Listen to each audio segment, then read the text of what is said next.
So, years before every Pokemon battle theme, every Kirby boss theme, and every Mario Kart course theme, I made a medley on this channel consisting of every Mario Party board theme.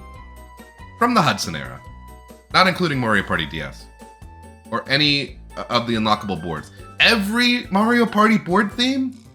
Who knows what crazy things I was thinking back then. It was the lawless time of 2017. Things are different now.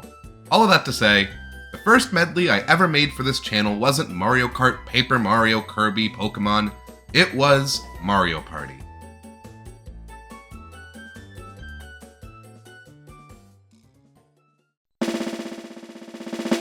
Mario Party music is fun, bombastic, party central. Feels like the music to accompany a huge festival where you walk around in the sun and you look at all the booths and then you get separated from your parents. And this feeling is no better showcased than by the board themes. After all, this is where you'll spend most of the game, unless you're a freak booting up Mario Party for the side modes. Because of this, they sort of become the most memorable themes in the series. I'm ranking every Mario Party board theme. I do this every time. I don't feel like why I need to just go on and on. Ground rules. This video will contain every single board theme in the series, with a few exceptions. I'm not including anything from Mario Party Advance, Star Rush, or Top 100. Technically, all three of those games have themes that could be classified as board themes, but they aren't really the same. I also will only be including boards featured in the main Mario Party mode. So none of the dual boards from Mario Party 3, none of those weird single-player boards from Mario Party 6, none of the tutorial boards where you don't even get to play, none of the amiibo boards from Mario Party 10. But other than that, everything else is fair game. 1 through 10, DS, Island Tour, Super, Superstars, Jamboree. The boards will be judged mainly on how, well, good their music is, but also on how fitting their music is.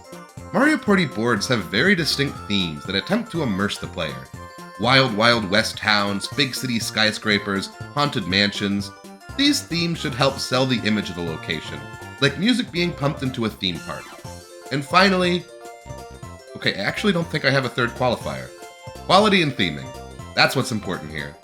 With all of that said, I think we can go ahead. I'm Fred the Monty Mole, and this is every Mario Party board theme ranked.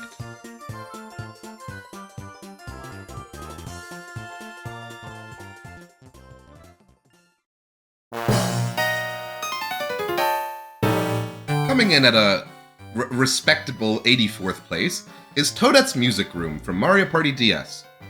I don't know how to describe this one any which way besides just bad, but to give the song some credit, I wouldn't be surprised if that was the intention.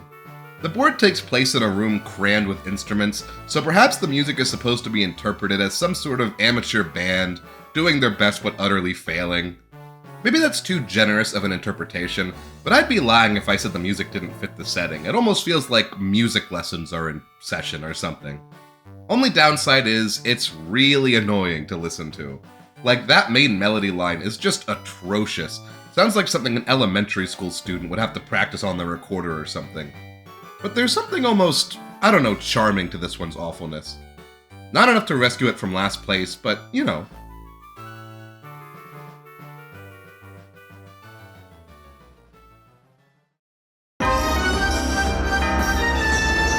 I don't know if it's just the versions I have pulled up on YouTube right now, but Mario Party 8's OST has this really tinny vibe to it that just kind of makes every piece slightly worse. Which is a shame, because some of the game's OST would be straight bangers without that setback. Not an example of that is Bowser's Warped Orbit, which probably wouldn't be a banger in any universe. The melody is obnoxious, I think the horns are just too grating, especially when combined with that organ that comes to join it. The chanting is fun, but the melody is just a little too all over the place. I like this part with the really fast flute, but it's quickly interrupted by this jarring chord, followed by this warped sounding pattern. I guess the warp part of Bowser's Warped Orbit is captured, as is the Bowser part. It sounds decently fitting of the Koopa King, but the space part, I don't really see it. Thankfully, I never play on this board, because if I did, I'd probably resent this song more after having heard it a bunch. Moving on before my eardrums snap.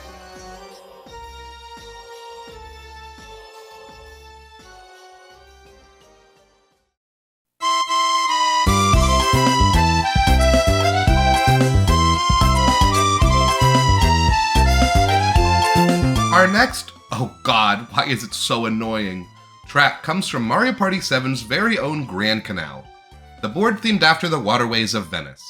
Again, the music is certainly fitting. The accordions play a passionate and almost romantic melody, accompanied by the tremolo strings of a mandolin, really capturing the Mamma Mia Italian vibe. So yeah, on the theming side of things, couldn't be better. But it's pretty graining after listening to it over and over again. Yeah, we're not doing too great here. I feel like every time the theme starts after coming back from the minigame, I feel filled with dread, as if those loud, unceasing notes are foreshadowing for a migraine. But yeah, I honestly don't even dislike this piece that much, despite it being a second to last place or third to last place. Really goes to show that Mario Party's got some real banger board themes throughout the series. Arrivederci, Grand Canal.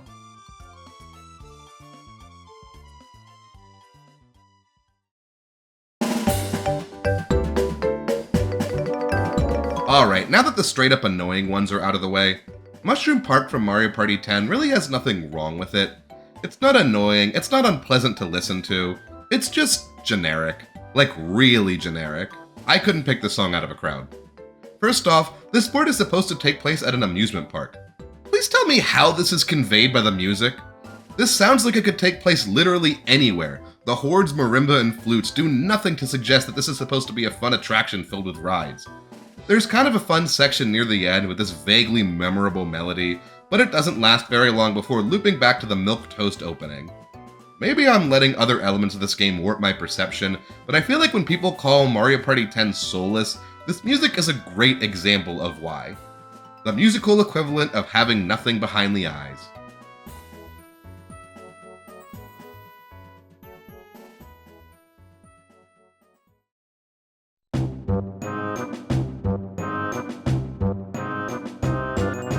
Wario's Battle Canyon from Mario Party 1 has a super ominous, vexatious vibe to it that's just perfectly befitting for the conniving Wario. The board is set in the middle of an all-out race war on a series of craggy mountains, and this piece does successfully create a fitting mood for that kind of very odd setting for a Mario Party board. The marching of the snare drum combined with the stalwarty paced tuba creates a warped military march, as if you're wondering if there's truly nothing that can end the fighting. Spoiler alert, a big star stops the fighting. It doesn't really make sense. There's also this super chilling, mischievous section, cruel-sounding strings sounding off against the horns, as if witches are currently planning the demise of some innocent backpacker. Also, this part of the song is featured in that horribly cringe Elon Musk Wario sketch on SNL, which is kind of wild, honestly. But yeah, sneaky vibes fitting of both Wario and a Warzone, but still, not my absolute favorite to jam out to. Why is it Wario's Battle Canyon? Is he like profiteering off of this violence? Wouldn't be that surprised.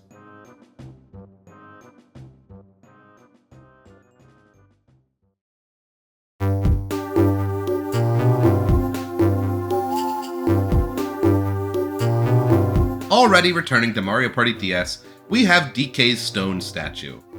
I think perhaps I'm being biased here, but I'm really just not a big fan of how the DS sounds. I think this was already an issue I discussed during the Mario Kart ranking, but none of these instrument samples really do it for me. What this piece does have is a steady and slightly unsettling bass line against some saxophones.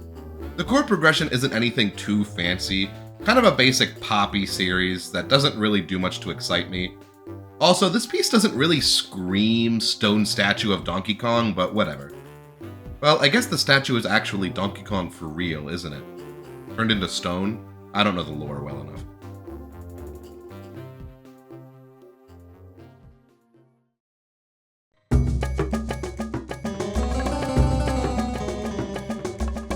I have a bit of a Mario Party 2 bias, but I've never really had a strong affinity for Mystery Land's theme.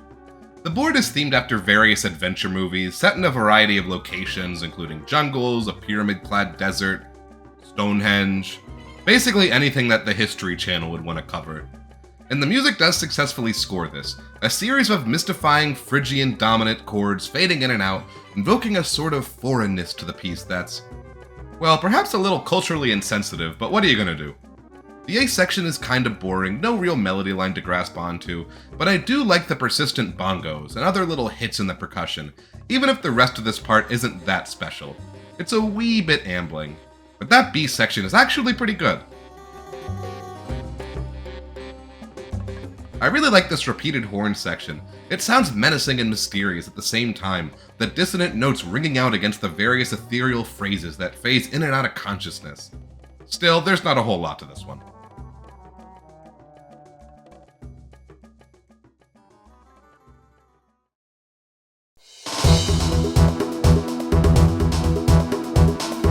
Bowser's Gnarly Party from Mario Party 4 isn't bad per se. I think it's just missing a fair amount of charm. Okay, the board itself is actually pretty bad, but I mean the theme. Opening with those intense marching horns and dissonant tritone playing strings, we're met with a main melody that doesn't do much to stand out, softly playing underneath everything else. I do love those bent sitar notes that eventually come in to accompany it, and that aggressive ascending bell arpeggio does sound good. But the loop is short, and we're back to the beginning before anything super interesting can really happen. Gnarly Party ain't bad, but I'm not exactly adding it to my banger playlist.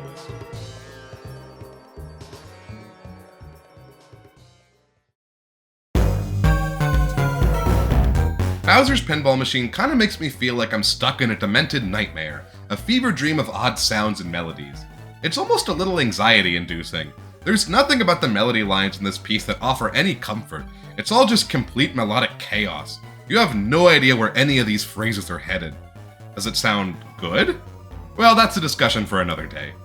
I like this intense section with the downward trotting melody, these octave-playing notes just descending down into hell while the phrases repeat, slowly getting higher and higher. Then there's this part with the Mario 1 Underground theme, and yeah, I mean, I guess this theme does make me feel like I'm stuck in a demonic pinball machine. If only I could get out.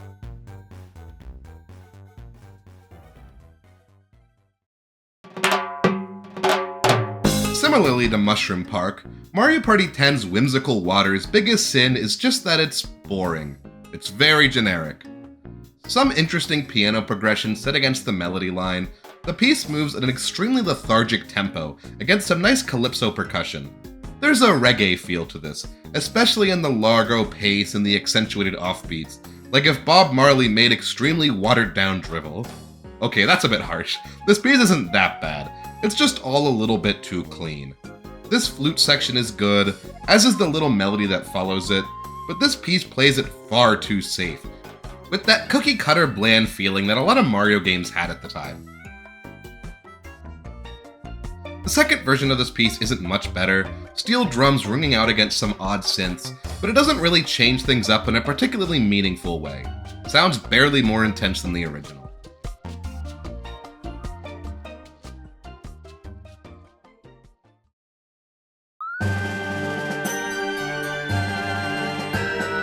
While I'm not big on the car gameplay at all, Mario Party 9 at the very least has a pretty decent track list of board themes.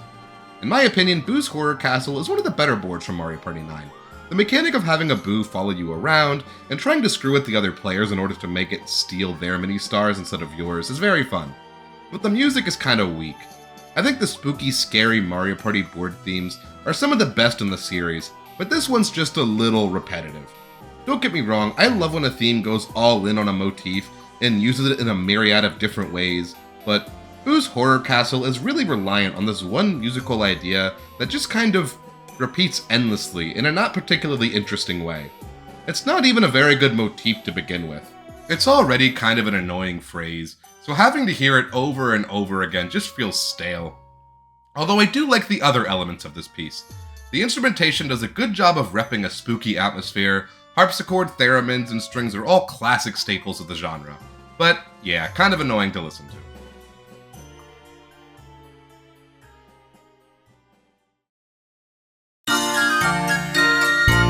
Clockwork Castle from Mario Party 6 is simply just a little too bombastic for me. I think Mario Party's track record with horns isn't the greatest. Something about those trumpets just kind of hurt my head. Still, I love the clock-like chime at the beginning, sounding perfectly befitting of a place called Clockwork Castle, as if the gears are turning to produce a little jingle on the hour, like a musical cuckoo clock. The B section is a little generic, but the triumphant nature of this one is still pretty fun. It's a nice change of pace to have the unlockable board be in a non-threatening location. No lava mountain, no Bowser Fortress, just a cheery, upbeat castle. Of course, This is a Mario Party 6 board, a game which has the main gimmick of changing between night and day. Not only do various elements of the board change depending on the time of day, but the music does as well. The main difference in the night variant is a more subdued, lower register melody line, played by a chorus of horn synths. Besides that, it's pretty similar, the new melody line bringing the register of the piece down significantly, successfully creating a more subdued and nighttime feeling piece. Still, eh.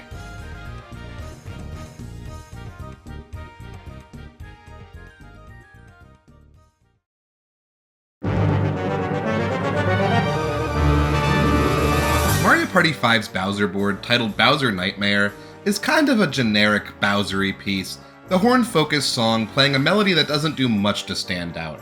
A chromatic, repetitive piece that kinda sounds like the Nut Shack opening. Remember that meme? From like 2017? Anyways, while the opening isn't much to write home about, this part near the middle has a great ascending line, the tension building in an unsettling way, before it's all torn down by these descending falling notes. But yeah, not really much to this one. It probably doesn't help that I've only played this board a handful of times, meaning I'm not particularly attached to its musical stylings, but it's just kinda meh.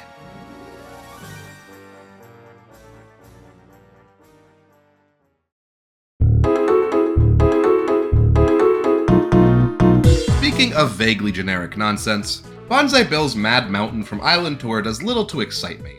I think that's the far more common crime for these Mario Party board themes. Very few of them are outright annoying, a good chunk of them are just bland.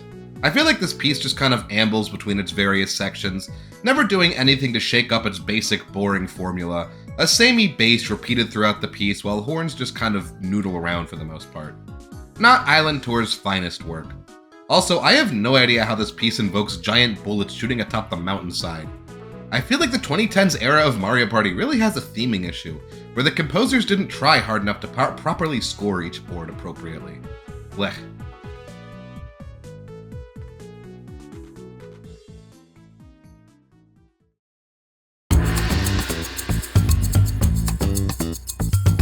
Whomp's Domino Ruins is probably the weakest board from Super Mario Party, in terms of music at least. A quiet French horn does most of the work here melody-wise, playing a line that's not particularly interesting against an admittedly funky bass line. Things start to build, tension hiding in the dissonant notes before returning back to the original melody for a little while. This is a long piece, but it still spends so much time on that bland main section. Things get interesting again, a super jazzy line playing, quickly moving up and down against the beat, sweeping chords coming in to accompany. But yeah, the loop is clunky. A gong rings out before returning to the start. It's a jarring transition. The music does feel decently fitting of scattered ruins throughout the jungle, but it doesn't wow me. A trend that started around this time in the Mario Party universe is board themes that play during the ending phase of the game. Whomp's Domino Ruins version 2 is a little more intense than its predecessor, with these really weird mouth-like noises accompanying the increasingly intense percussion. Scratchy synths playing big dynamic melodies. It definitely sounds better than the original, but not enough for me to want to bump this piece up a couple places.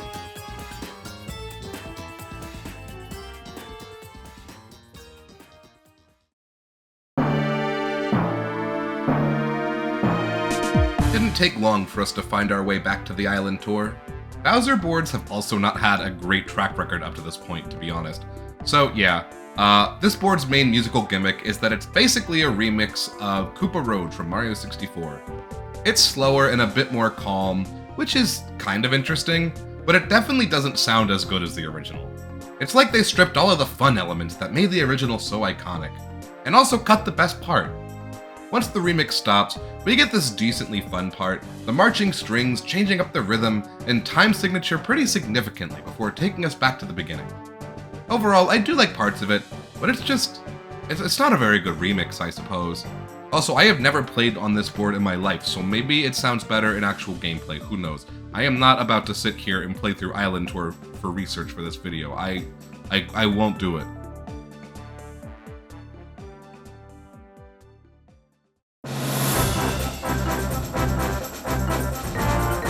Yar, matey.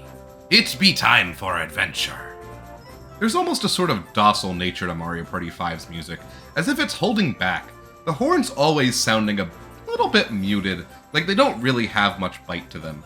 it kind of takes a bit of the edge away from a piece like Pirate Dream. It just feels kind of too clean, if that makes sense.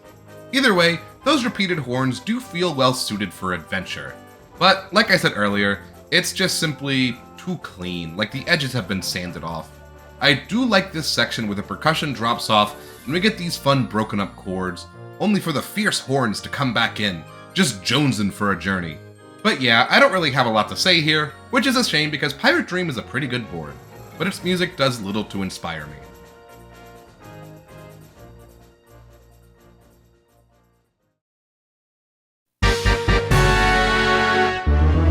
Bowser's Enchanted Inferno from Mario Party 7 is a lava-filled amusement park, which is the second time a Bowser board's thing has been amusement park. Interesting.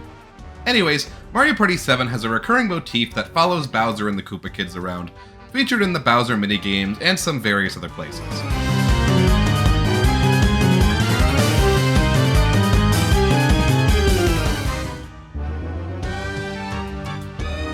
Well, that theme comes to a head here.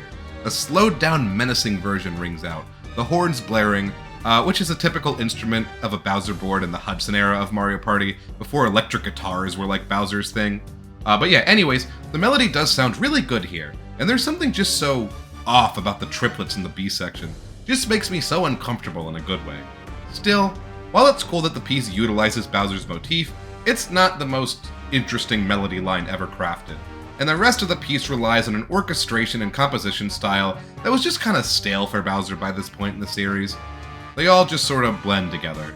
So, while I appreciate elements of this one, it's far from my favorite.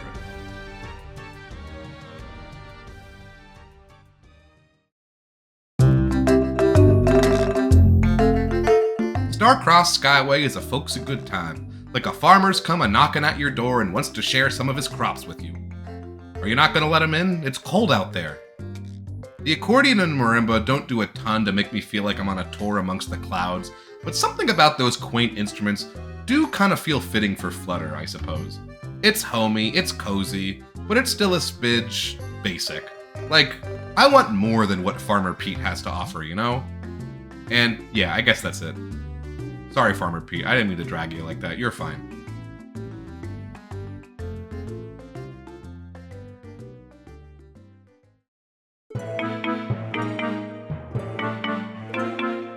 Chaos Castle from Mario Party 10 has 3 variants, which means we need to get busy. The first section is fine, a diminished call and response melody between the flute and bassoon, accompanied by string chords and some arpeggiated piano runs before the organ kicks in. The whole thing is pretty tame at the onset, sounding not particularly intimidating. I suppose it's fair though, this is only section 1, they can't start at too intense of a level. But yeah, part 1 is just okay. Version 2 kicks things up a bit, but not significantly. A slightly faster tempo, but a slower intro, this marimba pattern starting us off on kind of a fizzle rather than a bang. The melody changes, but not much. It very much has the same vibe as the original. There's a menacing aura to the various moving pieces in this part though. I like the part with the horn melody playing counter to the marimba melody, but the section that follows just doesn't stand out that much. This is probably the weakest of the 3 sections. Where the song really earned its coveted number 65 spot is with the original final section. That piano intro is really nice and chilling, and also a cool reference to the original Super Mario Bros. Castle theme. Motifs from the previous 2 versions of the song return here, everything coming together really nicely for the finale of what's another boring lava-themed board. Still, the piece doesn't quite reach the intensity levels a ferocious Bowser-themed land like this deserves. Like, some cool musical references, some nice melody lines, but nothing that really shakes me to my core like some of the others.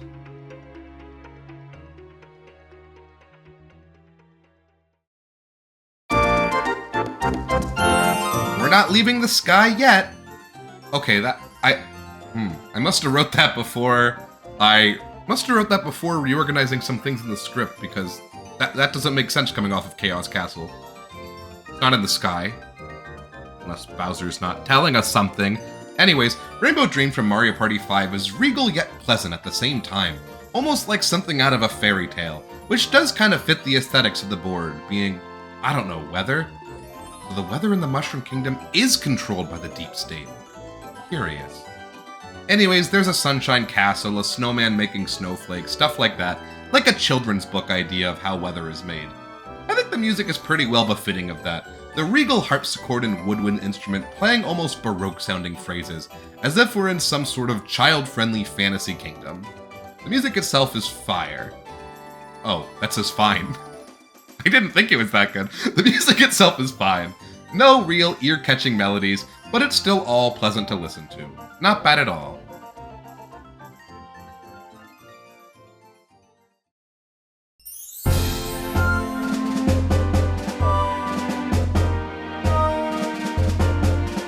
Interestingly, Mario Party 8 and 9 both opted for Bowser-themed boards in outer space. The difference, of course, being that Mario Party 8's came out before a certain iconic space-themed Mario game, resulting in some sort of obnoxious screeching.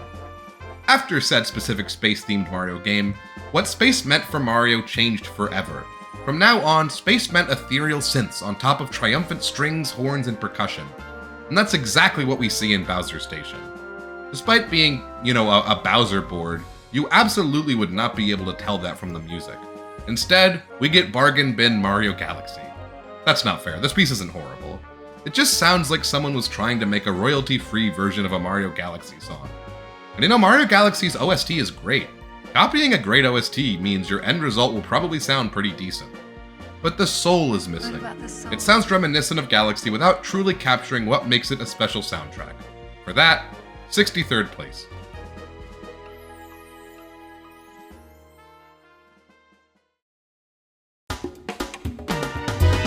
Mario Party 6's towering treetop is a delightful, slightly jazzy experience that plays around with this short, poignant melody line on top of walking upright bass lines and boisterous horn chords. It's a good time overall. But this does little to make me feel like I'm climbing up and around a giant tree. This music could play for a board that could take place literally anywhere. This could be the Hindenburg crash site board for all I know. It doesn't really have a lot of an identity. It does sound good though, if not a little generic.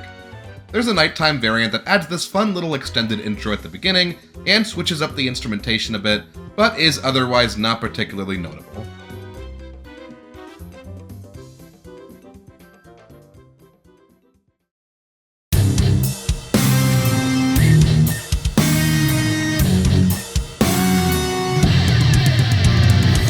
Mario Party Jamboree felt like a huge return to form for Mario Party, in an almost unbelievable way. Superstars was great and all, but an original Mario Party that actually had the gameplay people liked? Incredible. Part of this return to form was, what I believe, one of the best Mario Party OSTs in like decades. Meaning, even the lowest rated board theme from this game is still pretty good. We're firmly in the Bowser is electric guitars era of Mario here, and it's just not the most interesting thing in the world to do with the music for a Bowser board.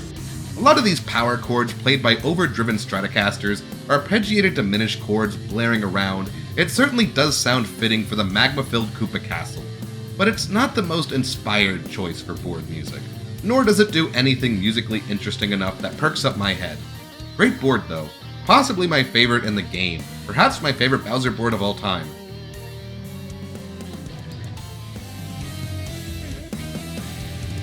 Like the other Jamboree boards, this theme has a last 5 turns variant with the intensity ramped up. This version is definitely a lot more fun. We get a little more instrumental variety, a really fun bluesy organ joins the electric guitars, as well as a more intense drum beat. I really like that faint bell that hits right before the loop, faintly ringing off an eerie air of ominousness. But still, yeah, not my favorite.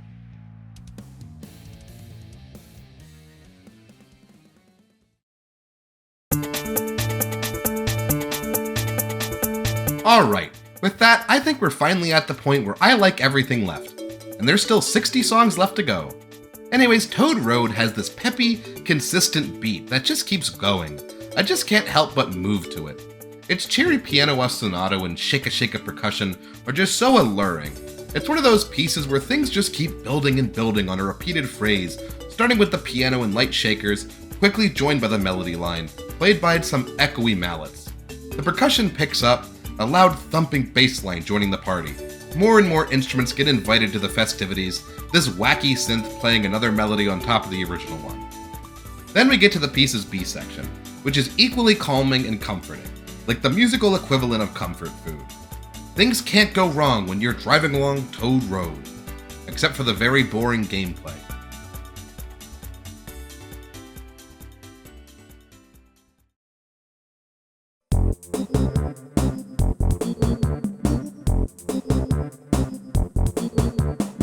Is this really the first time we're talking about Mario Party 3?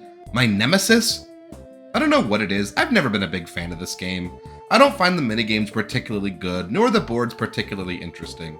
I think it has the worst single player of any Mario Party, forcing the player to win like 10 games of Mario Party, a notoriously RNG heavy game that can screw with you for no reason at the last minute, all to unlock the game's final board.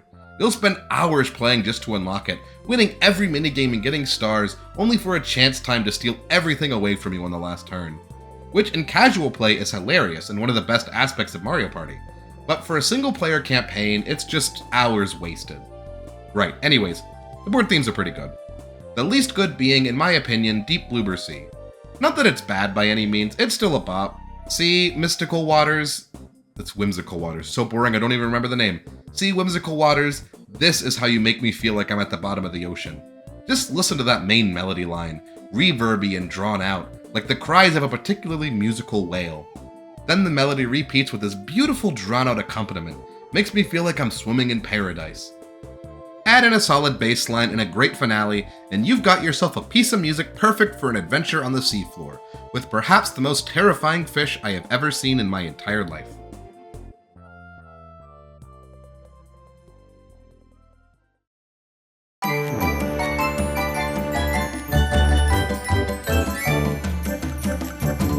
Guess we're sticking to the seafloor for now, as Undersea Dream from Mario Party 5 is next on deck. Maybe it's the visuals of the board, and I know I've used this to describe water-themed areas in the past, but it's giving Little Mermaid. I don't know what to tell you, I'm sorry. Or at the very least, like one of those Barbie mermaids straight-to-DVD movies from the 2000s. Remember those? Remember Bibble? I think I'm losing the plot here. Anyways, those distinct, too clean-sounding Mario Party 5 horns are working in overdrive here, their Caribbean peppy notes perfectly interwoven with the cheery steel drums. A nice Calypso-style piece for a magical underwater paradise. Is that really all I wrote for this? Oh my god.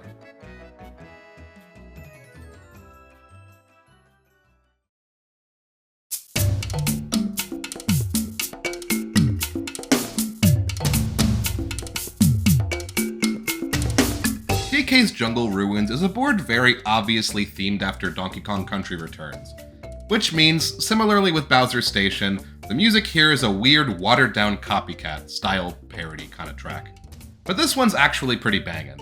I love this section here with this rhythmic acoustic guitar, even if the main melody itself is kind of boring.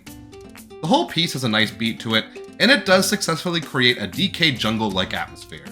But besides all of that, there's really not a lot to say about this one.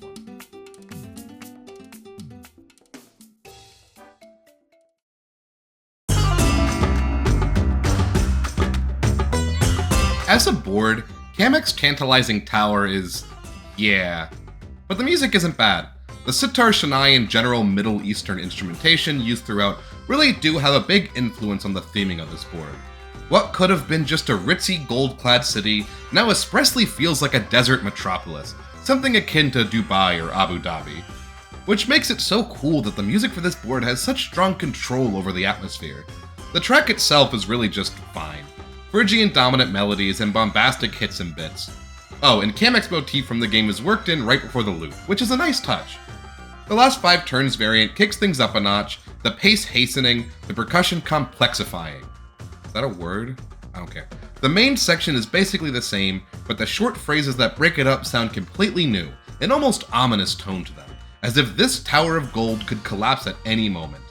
But no, YouTube comment, the time signature is the same as the original. Anyways, this one is pretty good.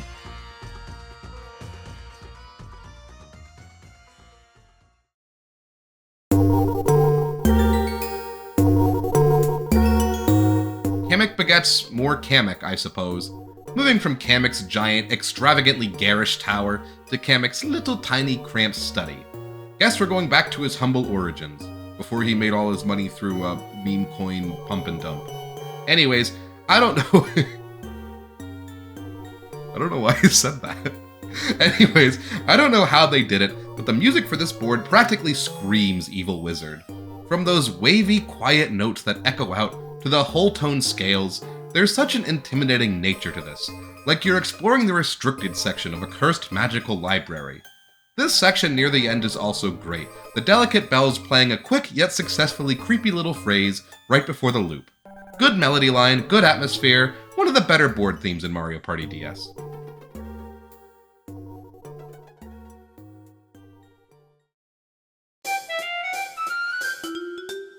Fair Square is great. It's got gambling, fluctuating markets, financial instability. It's a place where dreams come true.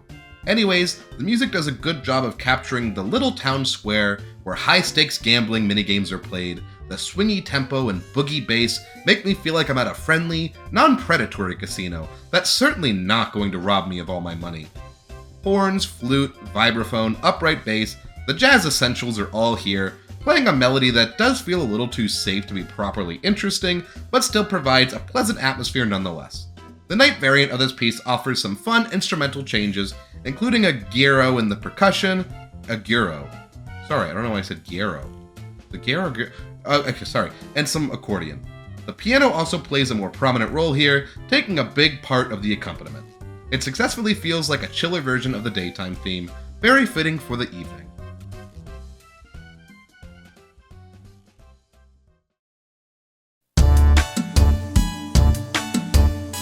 As with the rest of the non-Bowser boards from Mario Party 7, Pyramid Park is themed after an existing real-world location. 3 guesses as to where. Of course, we're in the desert, so you better believe we got that Phrygian... Wait, no, that's not right. Could be Lydian? That would explain the raised 4th degree of the scale. Lydian mode doesn't explain the fact that the rest of the scale is natural minor, not major. Go back to Music Theory 101. Could be Lydian minor then. You're an idiot, Foreman. Lydian minor doesn't have a minor 3rd. What we're looking for is rarer. Hungarian dominant will give you the flat 3 and the sharp 4. Listen to that descending part, it fits perfectly. Yes, and the section before it clearly has a B and C natural. D Hungarian dominant would be B flat and C sharp, meaning you're wrong. But not far off. Right area of the world, wrong country. Ukrainian Dorian, minor scale with a raised 4th and 6th. I don't really know what that was, I'm sorry. But yes, the scale we're dealing with is a Ukrainian Dorian scale, which is basically just if Dorian mode had a raised 4th degree. Dorian mode, of course, being a natural minor scale with a raised 6th. Uncommon scale, very neat. Common scale used often throughout history in the Mediterranean area, which, yeah, I guess ends up being pretty fitting for the Egypt-inspired board. Very klezmer core music, fitting for exploring ancient tombs and whatnot. Does it sound amazing? It's fine. I like the bass pattern and how it interacts with the powerful chords played on the offbeats, but I'm not exactly grooving out over here, so to say.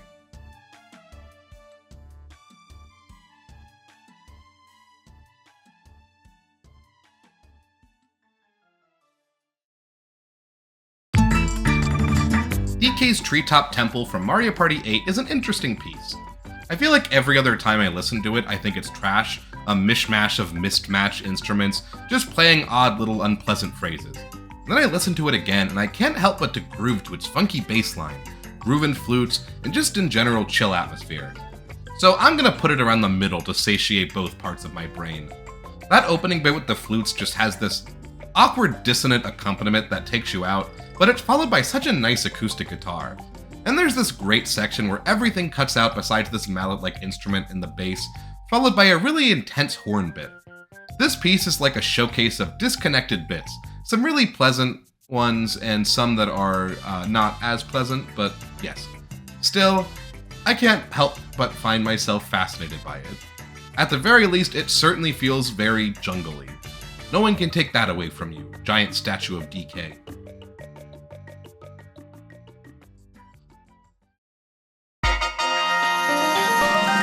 Bob-omb Factory's got some of those clanging metal sounds in the background that you love to hear in a factory OST. Makes you feel like you're smack dab in the middle of the assembly line. The horns and synth come together for a pretty fun melody line set against a fun, moving bass line that kinda makes you bop your head. This melody is a through line throughout the rest of the piece, ambling along as other little phrases come in to break things up, ending us with a little flute flourish before an intense drum roll. The marching pace along with the instrumentation create a great factory vibe, but like a fun factory, filled with whimsical whirring machines and whatnot. More Willy Wonka, less, I don't know, industrial steel. Not bad.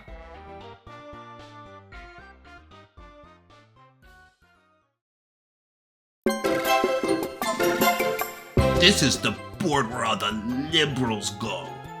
Snowflake Lake from Mario Party 6 is cheery, holiday time fun. This 3/4 waltz successfully sounds like the background music for a beautiful skating routine in the middle of Christmas Town. Strings, bells, chorus, everything you'd expect for a festive, wintry area. The perfect ambiance for hiring giant dogs to perform hit and runs on your friends. While most Mario Party 6 nighttime variants are a little more subdued and quiet than their daytime counterparts, Snowflake Lake actually ramps up a little bit, as if the real festivities begin at nighttime in this town, the accordion blaring out, joined by intense bells and organ. Just, man. My only problem is that it's all a bit much. The instruments used in both versions of this piece are just a smidge grating, and I'm not overly in love with the melody line itself, but the vibes are good.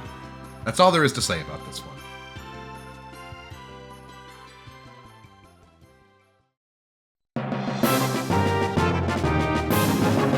Eternal Star is the final unlockable board in the first Mario Party, and it really feels like an epic adventure through space. The march of the drum and the vibrant horns create an almost militaristic ambiance, as if you're a brave champion of space exploring the final frontier. The melody is exactly what you'd expect from this kind of music, a courageous tune set aside a droning bass. But damn, it still sounds good. This leads us into the B section, a nice little modulation with a chord progression that takes us all over the place before things set up for the finale. This triumphant melody repeating over and over again against a series of rising chords. Said chords recontextualizing the static melody as they rise to the occasion.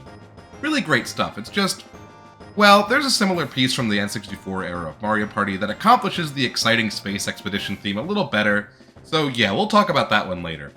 For now though, Eternal Star is brimming with life and excitement, and makes traversing the broken up star even more fun than it already is.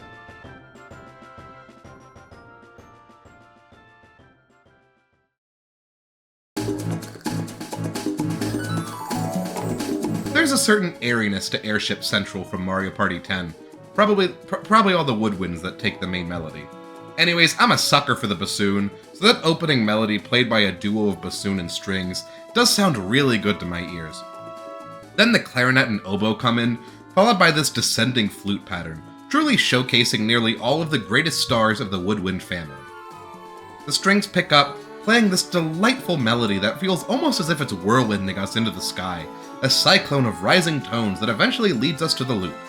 It's not a particularly long board theme, but it's certainly a standout of its era, ditching the rest of the bland themes that were common at the time. Halfway through the board, the storm cloud is breached, and the music does a great job of representing this.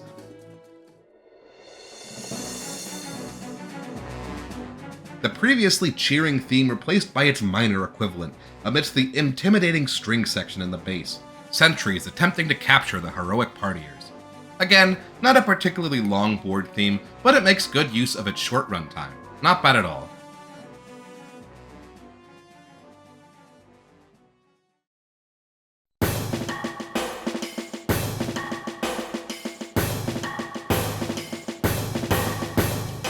Luigi's Engine Room is such an odd theme for a Mario Party board. Like, come on, this is the first entry of the series, you're already out of ideas? Anyways, board aside, the music is pretty fun. It's a steady march consisting of the percussive, echoey clangs you'd hope to hear in a mechanical video game location. The piece itself is pretty basic, the horns take the bass, melody, and accompanying chords for most of this one, save for the finale. It's a fine-sounding melody, sounds like the score for a hard-working mechanic who's just here to do his job and fix the pipes. Pretty nice.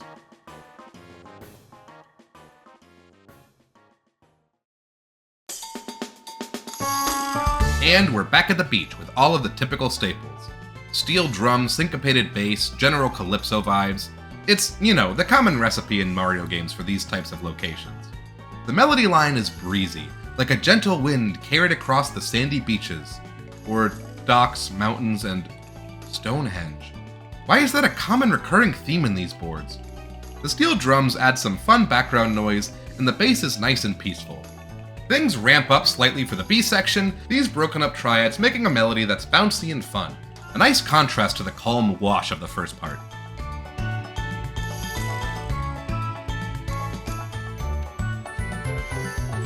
Nighttime in Castaway Bay is a little more subdued, the melody line a little more muted, set against pizzicato strings instead of steel drums, as if the fun beach performers have all gone home for the night. The contrast between the two sections is nice, and it provides a nice beach vibe for the series of islands. Not bad.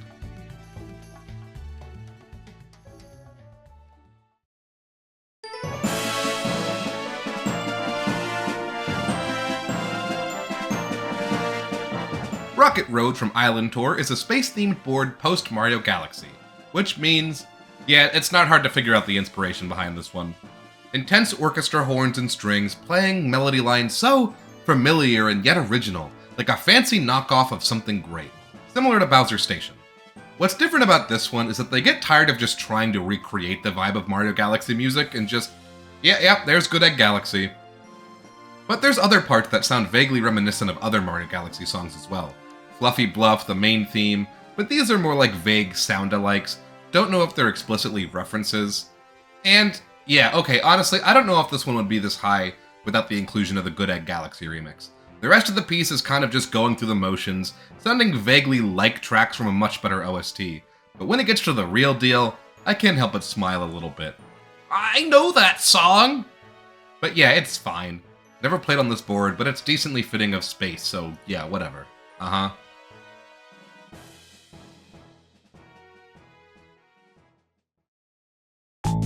Perilous Palace Path, I am glad I have a pop filter on my mic, from Island Tour is a little basic at the start, not particularly interesting melody played by the horn against some ambling marimba. Speaking of, I feel like the marimba, this clean, almost childish in nature instrument, is a staple of the early ND Cube Mario Party era, giving every song it's involved with an almost sterile feeling.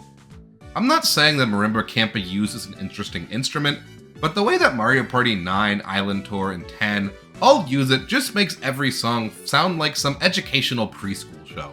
Does that make sense? Anyways, back to Perilous Palace Path, the main section is pretty goddamn boring. But that B section? I don't know, there's something about it that's kind of fresh. Maybe it's that ornamental run of notes, maybe it's the chord progression, maybe it's the snappy melody.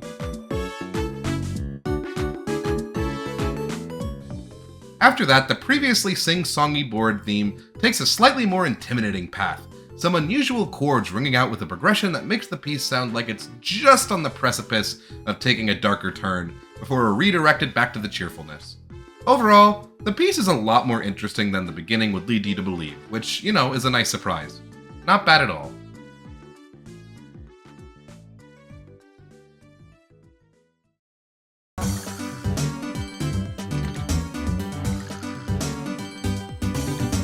If Fair Square's music is the backing for a nice, non-predatory casino, Goomba's Greedy Gala is like the background music for a shady, non-accredited gambling den, where the employees steal your credit card info while you're passed out in the bathroom. From the out-of-tune piano, to the muted trumpet, to the molasses-like tempo, this music makes Greedy Gala feel like a casino I wouldn't leave my drink unattended at. But damn, it sounds good for sure. A great swing rhythm, a fun melody line, really nice stuff all around. I love the B section as well, slightly reminiscent of Mario 3's Grassland theme, the bass taking a back seat, these mystic chimes ringing throughout, as if this part of the song represents the feeling of suspense, the excitement building as the roulette wheel spins, all accumulating on this pleasant, jazzin' bookend to the piece, the sleazy instruments coming back in as the house collects all your money. Guess it's time for that third mortgage.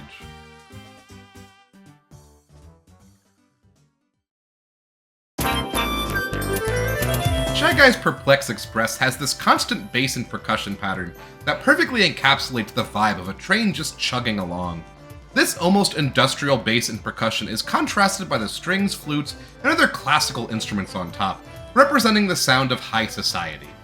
This dynamic really does a good job of recreating the feeling of a luxury train, the bass and drums chugging along while the fancy instruments play over top. Really makes me want to ride the rails.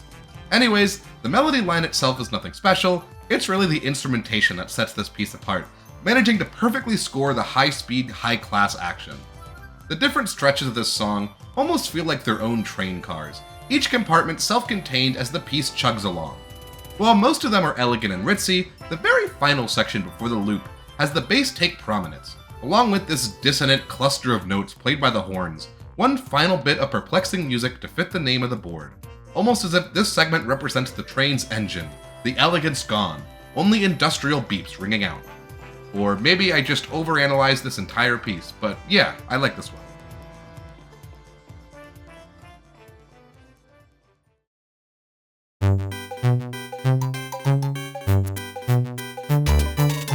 Our top track from Mario Party DS is Wiggler's Garden. Unappealing DS instruments aside, this is such a great cheery piece. A fun climbing bass line, a swinging melody, it's hard not to move along to the music in this one. And the B section is truly great. It feels like what the rest of the piece is building to, just absolute joy type music. The only downside to this piece is it's not particularly long, only 43 seconds before the loop, but it does a good job of using its limited runtime to be catchy and fun. Overall, yeah, Mario Party DS doesn't have the greatest board themes. I have a lot of nostalgia for this game, it was especially great to have for long car rides, but if you were to play it with the sound off, your experience wouldn't be particularly worsened. Wiggler's Garden has my favorite board theme in all of Mario Party DS.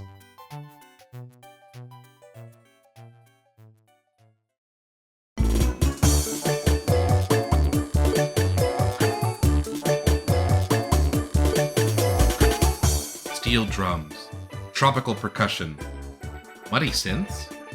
Well, for the most part, Koopa's Seaside Soiree is the epitome of a beach-themed Mario Party board. The Caribbean calling cards all present, and the steel drum does sound especially good in this one. Very authentic in a cool way. Like I could absolutely hear this melody line while on the beach in Barbados. A pretty good B section that makes me feel like I'm swimming in the ocean, surrounded by tropical fish and dolphins and whatnot, I don't know. What I'm trying to say is that the piece does an absolutely fantastic job of conjuring up images of a vibrant beach, and I have to commend it for that. Very nice work. Don't really have a lot to say about this one.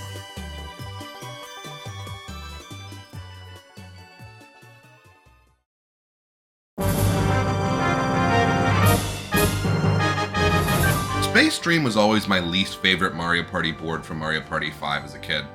I just didn't care for the cold, empty, metallic aesthetic of the board. But the music bangs. Even if the start is kinda generic. Just sounds like every other space adventure theme ever created. I think this one is especially trying to capture the music of 2001: A Space Odyssey, which, originally composed by Strauss in the 19th century, kinda became the space theme from the 60s onward. That inspiration definitely shines through here. Anyways, it's the B section of this piece that really shines. There's something just so intense about this part, starting with just the bass, some light horn chords, and the melody. Then this little horn counter melody plays, climbing upwards as the chords gets louder, the melody finally coming in strong. This whole section just making me think of a hectic and stressful mission control, trying to get everything in order to prevent a massive crash. Then there's this bombastic part that leads us into a bit of a tempo shift from 4/4 to 6/8, the syncopated rhythm creating a huge difference in the feel of the piece before looping back to the start. It's spacey, it's intense, and yet, it's still filled with courage and determination, like a space mission on the verge of failing that manages to pull through. Still a mediocre board though, I'm not gonna lie.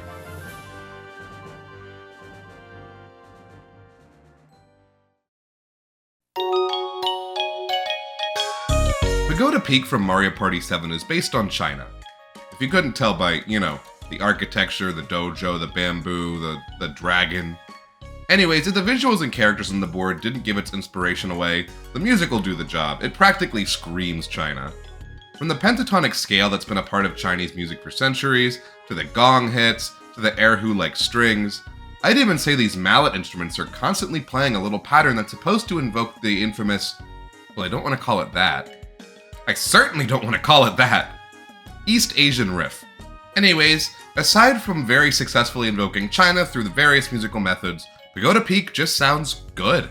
That pentatonic melody is iconic. Almost makes the journey up the mountain worth it.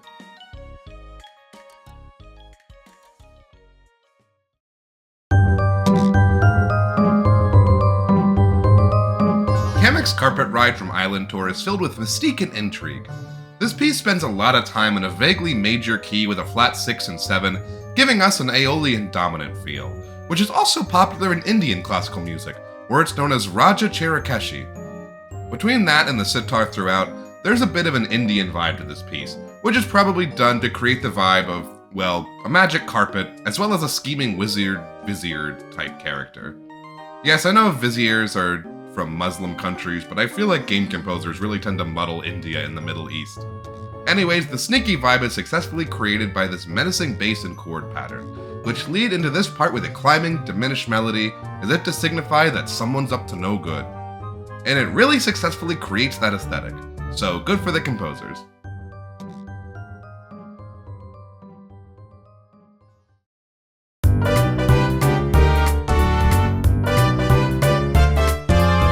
Our highest rated board theme from Mario Party Island Tour is Shy Guy's Shuffle City. Handheld Mario Party fans in shambles. There's been a lot of jazz club-esque Mario Party board tracks this series, especially for casino-like boards with tons of gambling, but this is definitely one of my favorites. Just listen to that bass line. It isn't walking, it's strolling. The melody lines are plucky, the chord progression is engaging, it's just chill, fun vibes all together. If Goomba's Greedy Gala is a casino that's going to rip me off, Shuffle Shy Guy City is... Shy Guy Shuffle City is... I don't know, it's probably going to take all of my money, to be honest. All of these places are.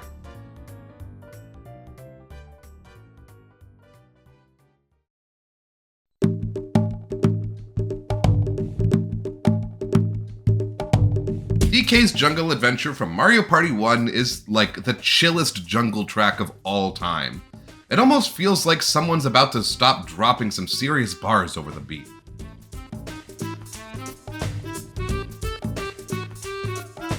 Yo, it's me, DK, slamming on the beat, way cooler than the fools trying to diss me every weekday. Steal my nanners and I might get freaky. Beat you down, leave your body to decay. Greatest MC and the champion of wordplay. Rhymes got flow like my waterfall in Melee. Anyways, yeah. The opening of this piece is great. Love the groovy bass joined by the percussion and finally that saxophone, playing a melody that's reminiscent and referential to DK Island Swing without being a direct remix, the melody changing pretty significantly after the first couple notes. The B section is pretty good too, the harp switching to a major key, almost as if a beacon of safety and intrigue in the middle of the jungle. Really like this one a lot.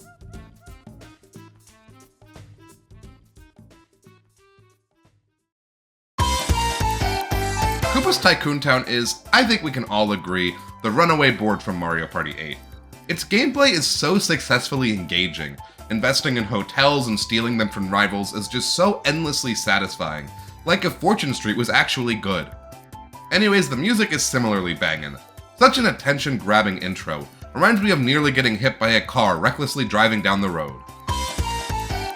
The main melody is simple but effective. Really a 3-note motif that has so much character, especially with the airy flute it's played on. Then the B section has this great acoustic guitar, piano chords, fun bass line, leading into a part that's really similar to the music that plays in the pipe in Mario Party 2. Every element of this one is just fun and upbeat, perfect for a day out and about the city.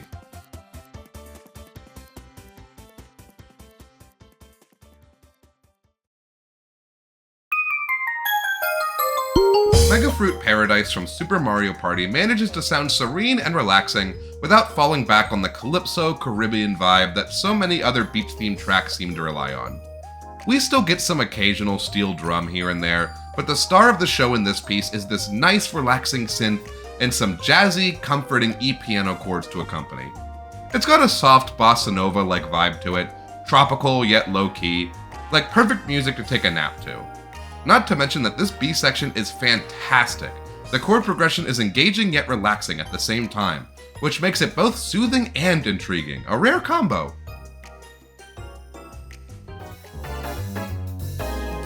The last 5 turns variant is interesting as it kind of upheaves the basic structure of the original. Gone is the relaxing, flowing 6/8 time signature, replaced by a blocky and way jazzier swingy 4/4. We aren't relaxing anymore, we're dancing.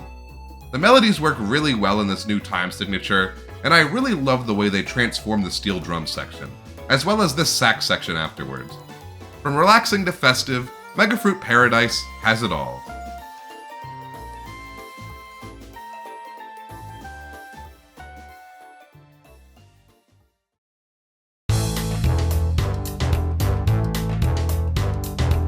Lava-themed tracks in Mario usually fall into one of two categories. Sitars, because lava is hot and India is also hot, and electric guitars, because lava is where Bowser lives, and Bowser is also hot. I mean, Bowser is rock and roll.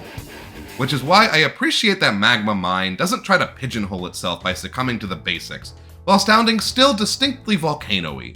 It's jazzy, but like, in a menacing way. Most of this piece is accompanied by this repeated short bass and E-piano riff, eventually joined by these brass chords. Brass, another common staple of fire areas, admittedly.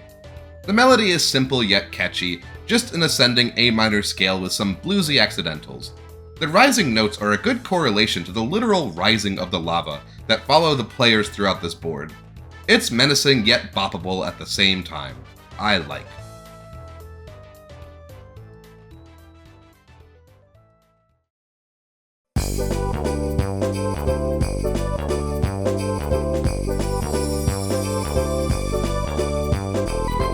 Chilly Waters from Mario Party 3 basically asks the question, what if Snowflake Lake from Mario Party 6's music was less annoying?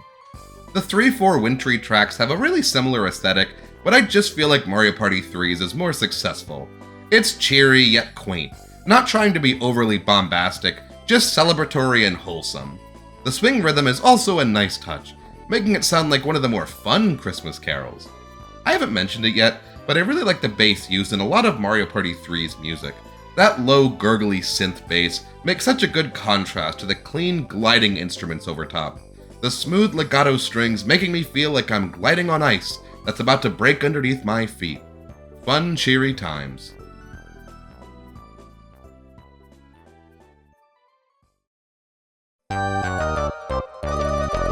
Speaking of that scrungly Mario Party 3 bass, it's at its absolute best in Spiny Desert. And while it has parts reminiscent of Phrygian Dominant, we have another desert track not in that fateful, all video game composers use it for desert scale. Very impressive. It still uses a lot of melodic patterns very reminiscent of Egypt. I mean, come on, it's gotta find some way to represent the desert.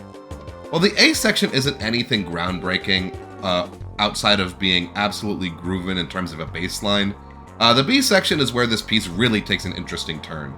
The upbeat, peppy accompaniment quiets, the percussion consisting of only a shaker and some light woodblock, the bass pattern becoming a slow 3-note pattern, the whooshing of wind scattering the sands getting louder, as if this piece represents being lost in the sandstorm. It so successfully creates that feeling, just the whirring of noise while the other instruments simmer down, making you feel temporarily lost and dazed. It's such an interesting contrast to the rest of the piece, and is frankly the main reason as to why this board scores so highly. The rest of the piece is good, but there's something almost mystifying about that middle section. Great stuff.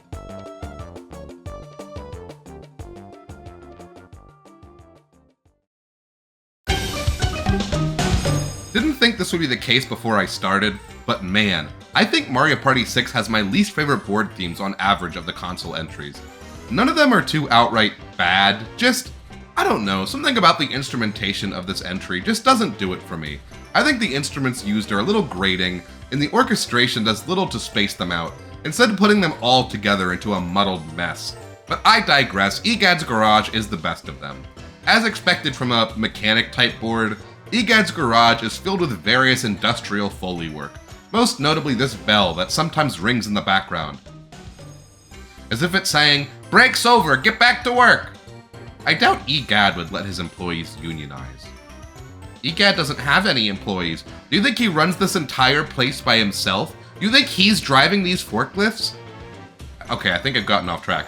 Anyways, the melody line in this piece is killer. There's something about this phrase that just screams production lines and whirring handsaws, like the background music for the Industrial Revolution. And if that's not enough theming, the board doesn't forget that this is an EGAD board we're talking about. Near the end of this piece, just a crumb of Luigi's Mansion theme. Very well done. Luigi's Mansion doesn't become the centerpiece of the track, rather just a small homage at the end, which is exactly what it deserves, the focus primarily being on the factory-like area. The night theme is pretty similar to the day theme, just with less prominent percussion and some added soft strings. Makes me feel as if the main crew is gone, the night shift now at work. EGAD's Garage has my favorite board theme in all of Mario Party 6.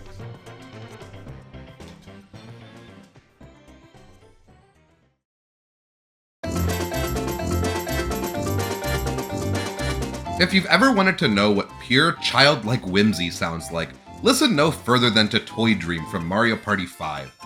Similarly to Shy Guy's Perplex Express, there's a chugga-chugga-like percussion invoking the merry toy train that drives around the board and lets passengers jump around on top of it. That feels like it violates some kind of safety convention.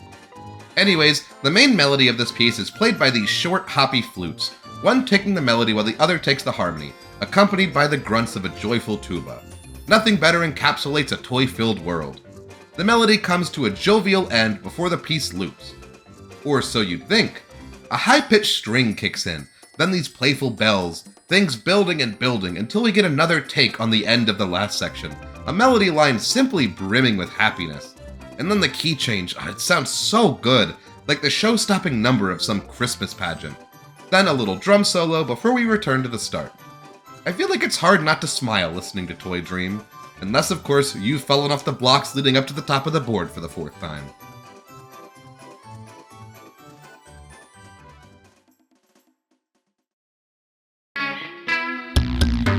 Mario Party 8's music has always been a little different compared to the music for the rest of the series. I feel like that shines through in King Boo's Haunted Hideaway more than in any other board. This track could not exist in any of the other games. It'd be banished by pitchfork-wielding toads. Just listen to that baritone guitar, oh my god. It makes sounds I never thought possible for a Mario game. The piano and guitar make a great duo. The guttural squeaks of the guitar's melody sound great over top the ominous piano chords that eke out. There's also just this crackling sound throughout as well as other uncomfortable sound effects. Like listening to this for too long might drive someone to madness, but like in a good way. Good madness. The kind of madness fitting of wandering around an ever-changing mansion for years.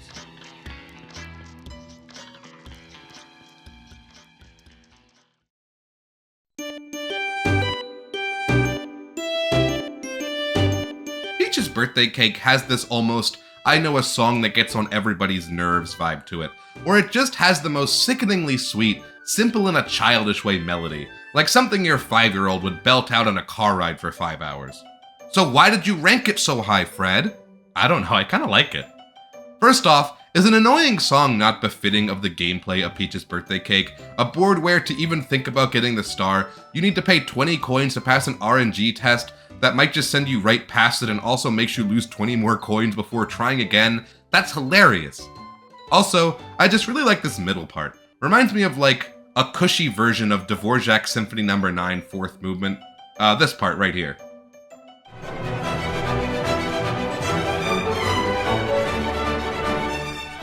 And of course, we get a little Mario Bros. Main theme at the end, with a fun, slow, swingy rhythm. Also moving this piece up the list is the Mario Party Superstars version of the board theme. Which just made me realize I think this is the first board from Mario Party Superstars we've even talked about. Damn. Guess they got some boards with jams for that game. Anyways, I feel like the Superstars version does a good job of recapturing the feeling of the original with updated instrumentation. No major departures, it sounds pretty much the same, but with some nice jazzy instruments. That last 5 turns variant though, that's jammin'.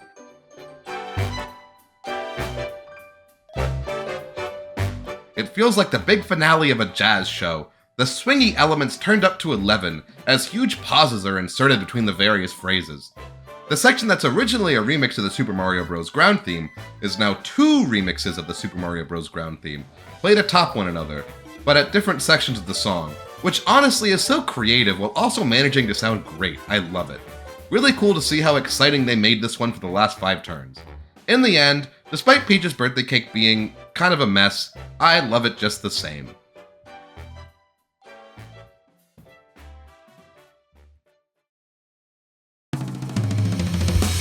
Man, they forgot to put the music in for Rollin' Raceway. It's just this repeated guitar and some light bass. Oh my god! A few of the tracks in Mario Party Jamboree have some interesting uses of dynamic music. In Roll'em Raceway, while not in motion, a minimalist version of the board theme plays. The beat is great, the bass is fun, and the acoustic guitars are rhythmic and jovial. Eventually, some E-piano chords are added to create a much fuller sound, the extra backing making this almost sound like a complete piece.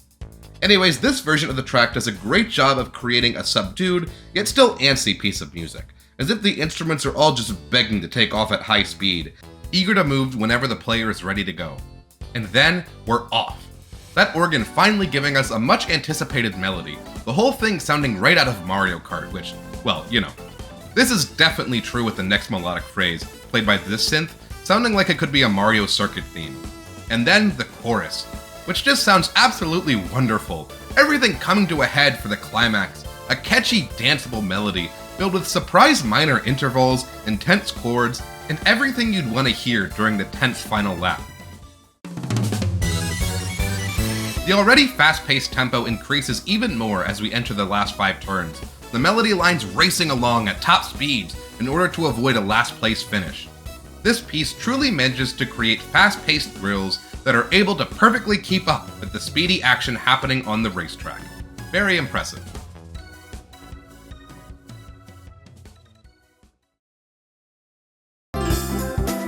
Oh my god. Let's ignore everything else for a second here. Listen to that bass line.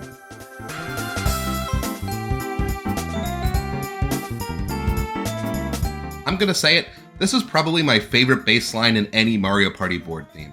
It might be one of my favorites in any video game OST. It's just so soothing yet fresh, like the sounds of a really cool guy telling you that everything's gonna just be okay. Oh yeah, the other elements of the song are good too.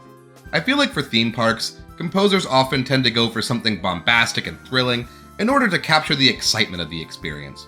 Or maybe they'll just do some boring marimba and horns. Anyways, I think it's neat that Toad's Midway Madness instead goes for something with a lot more chill vibes.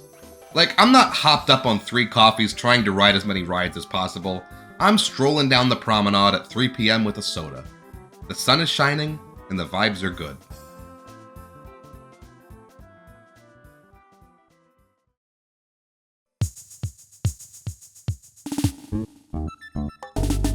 Creepy Cavern's pacing and chill vibes are actually kind of similar to Toad's Midway Madness. But instead of nice, sunny day chill vibes, this is more like mystery afoot chill vibes.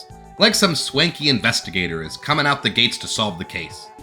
No, but seriously, this could have been the investigation theme for a mystery game. I love the sinister yet grooving melody line. I love that accompanying pattern. I love those high-pitched flutes that play over top. Then the oboe comes in with its own mysterious diminished line. And just so you don't forget that we're underground, the next section makes sure you're aware, taking the underground theme from Super Mario Bros. And adding those ethereal, high-pitched synth vocal chords from Mario 64's Hazy Maze Cave over top. The mashup I never knew I wanted.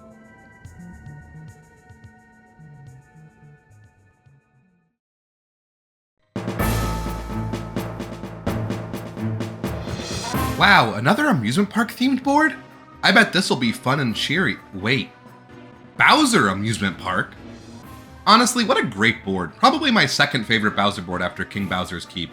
The Bowser Parade is a dangerous hazard that keeps changing around. The reverse Koopa banks are a hilarious threat that flip things on their head. The blooper ride you can just get trapped in forever is hilarious. But what of the music? Well, I guess you can deduce from its placement. It's pretty good.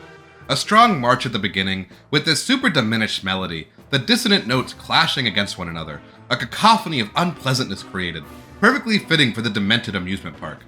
But it's the B section that I truly adore. The blaring horns cut out, a bell chiming as this pitch-bent string glides downwards, almost sounding like the howl of some sort of animal.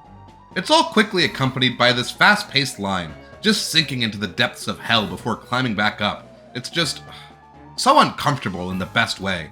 I love it. There's not a lot to Bowserland, but it gets the vibes of a menacing theme park shockingly well. Props.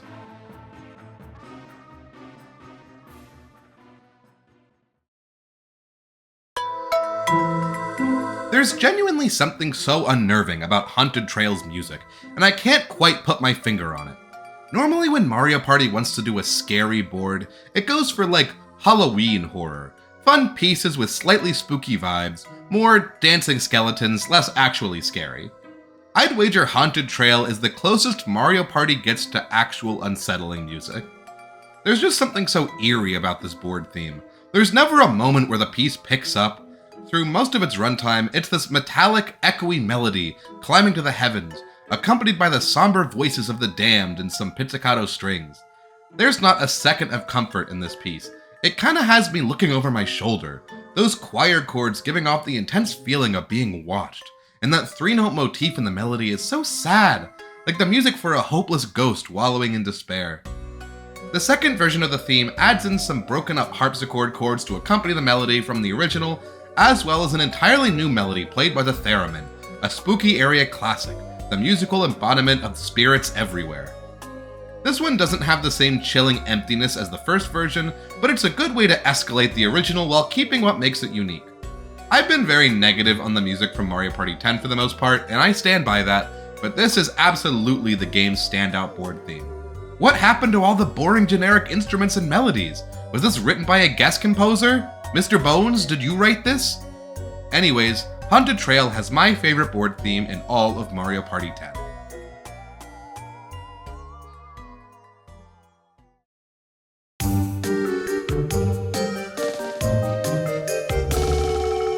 See, this is far more common for Nintendo horror. Not actually scary, just an upbeat waltz filled with violins, flutes, and other spooky noises. And god does it sound good. I love this genre of whimsical, eepy, creepy music. Like I just imagine a bunch of ghosts dancing around a ballroom, like that stupid scene from the very stupid movie Ready Player One. There's something so hauntingly beautiful at work. A specter of melodic somberness, a beautiful yet pained singer from beyond the grave. And this section near the end is great.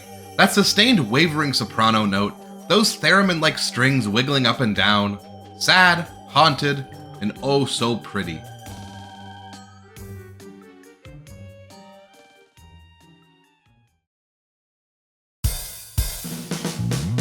Attention shoppers, there's a flash sale on bangers in progress. Rainbow Galleria is a nice walking pace speed, adagio jam, almost like inoffensive music that'd play in the mall loudspeakers. It makes me want to buy things. Like perhaps...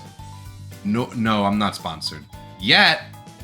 Anyways, the piano sounds great and the melody line is charming. A lot of really fun parts get to shine here. The organ, these horns, the acoustic guitar gets a great section. But it's all building up to the climax. The organ playing this little prelude before things build up. This super cheery and fun melody capping things off. Like a perfect resolution for the build-up throughout the rest of the piece. But where this piece really shines is in the last 5 turns variant, where things are kicked up a notch.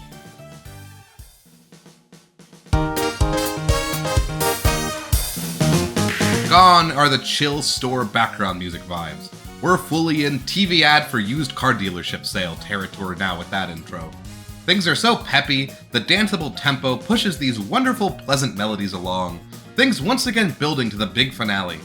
Things go completely silent before this upward organ pattern plays, the drums kicking in as we get an even better and more exciting version of the climax than from the original piece, a perfect resolution for a charming day out in the mall. My only complaint is that I wish this segment went on a little longer before looping, but you know, perfection doesn't exist in this world. Rainbow Galleria's music perfectly encapsulates the chill, easy listening music that capitalism loves to use to sell us. And damn if I don't jam out on the chorus.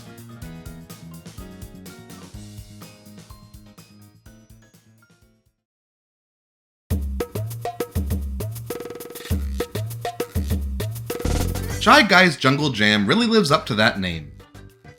It's a jam. That simple percussive intro leads right into another one of Mario Party 4's amazing bass lines. I absolutely love this one, almost as much as Midway Madness is. The piano that accompanies it is also so perky and adventurous. This song does such a great job of scoring a sort of daring journey through the jungle, the Mixelidian mode a big part of this, a very adventure-y kind of scale. Then there's this more subdued, flowy segment, Almost makes me feel like I'm gliding down the rapid river or being carted through the sky by a soaring bird. It's wondrous and exciting. It's got an absolutely fantastic bass line, and it perfectly encapsulates the feeling of a jungle adventure. Shy Guy's Jungle Jam is my favorite board theme in all of Mario Party 4.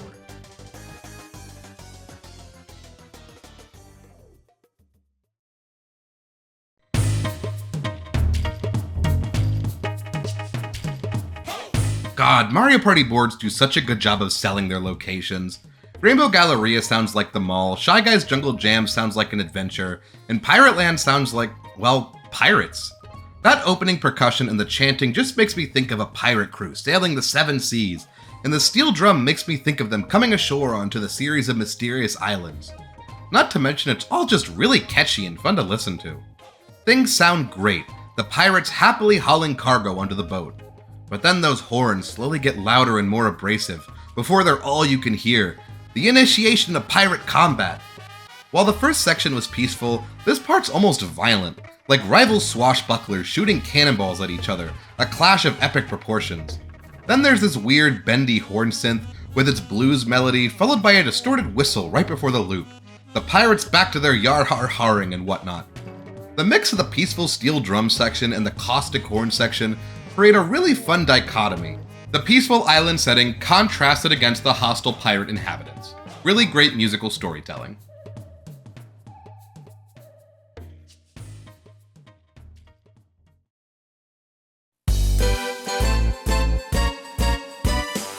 In a way, New Donk City kinda bit off Neon Heights' shtick, being a little city area contained entirely on the top of massive skyscrapers, while also being based very loyally on New York City. Although I guess you could say Neon Heights is very, American in general, what with its cowboy movie studio and its baseball stadium. The music definitely captures this vibe, encompassing everything related to American excellence. The brass instruments, the slow swingy tempo, the show-stopping melodies, it's all extremely Frank Sinatra core. Like, I definitely feel as if New York, New York is the biggest inspiration for this piece. Which, I mean, yeah, not surprising. Anyways, it's a great style parody of that era of swing, making you feel like you're walking around the glamorous Big Apple, the dazzling lights of Times Square beaming down against your face as you get a New York slice. Outside of how fitting it is, it also just sounds really good. The attention-grabbing horns, the bells, everything about this piece simply works. Now, if you excuse me, I'm gonna get me one of those famous New York hot dogs.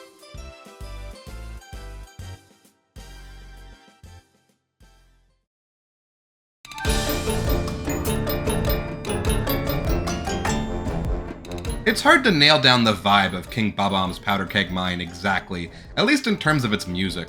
It's quick and confused, malicious and panicked, like a long fuse slowly but surely burning out. Lots of bells, as well as this droning tuba pattern, and this mischievous bassoon line. It really makes the vibes tense, as if there's a malevolent force at work. But what's great about this piece is that each section is so different from the last. While this beginning is stressful and wily, the next bit has a huge tone shift, suddenly a glimmer of hope shining through. This rising bass pattern with its determined major chords, the major 6 and 7 of the minor bass piece. This chord progression repeats as the bells join in, a glimmer of perseverance before the piece morphs again, the bells taking center stage with this ambitious melody line, unable to sit still as it maniacally climbs up and down with its unnerving tones. The tension builds as the key shifts before, again, the piece takes us somewhere entirely different. The meter shifts, suddenly things are jazzy, like we've accidentally drilled too far down the mine and ended up in some sort of secret underground speakeasy. It's an unexpected twist and I love it. I love how jarring it is. Suddenly there's a walking bass line, this jazz guitar, this new agey melody line. It's just so bizarre. But yeah, how well it scores a mine is up to interpretation. I think the stressed chaos at the beginning is fitting of a board called Powder Keg Mine, but the rest of the piece is so unusual in a really cool way. King Bob-omb's Powder Keg Mine is my favorite board from Super Mario Party and my 15th favorite board theme overall.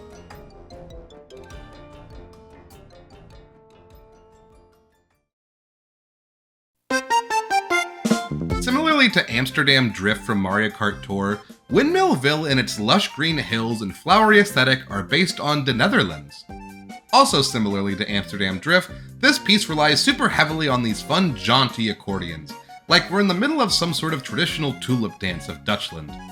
Also similarly to Amsterdam Drift, I'm probably overrating this one due to my love of this style of music. I don't know what it is, there's something about those lovely and playful accordions that just make my heart go aflutter. Maybe it's my Germanic ancestry, who can say? Come on, it's so cheerful. Listen to that key change, and listen to those flourishy accompaniments. Everyone's going off so hard here, especially Johann Heffelwesser on the barrel organ. But yeah, love the vibes of this one. They really captured the sound of the Dutch hills here, and I just can't help but to smile at those peppy fun runs. Windmillville has my favorite board theme in Mario Party 7 and is my 14th favorite board theme overall.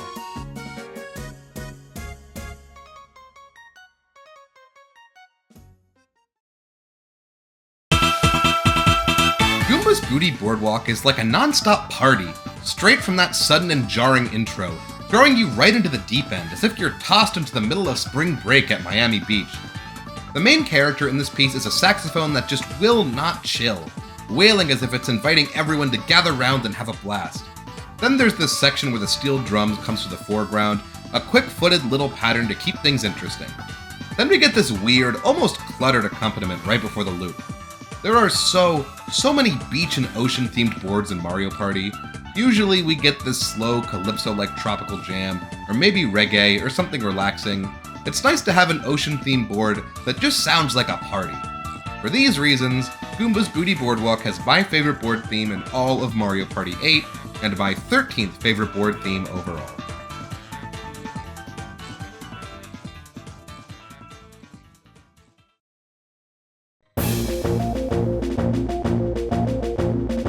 I think I alluded to this piece like way back when we were talking about Eternal Star.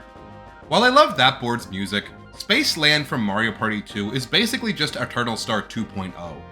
For one, I think there's a bit of a fuller sound here. Just listen to those synths that accompany the marching drum and bass at the beginning. It almost sounds like the precursor to the style of the ethereal, synthy music that Mario Galaxy would make famous, especially in the piece Cosmos Illusion.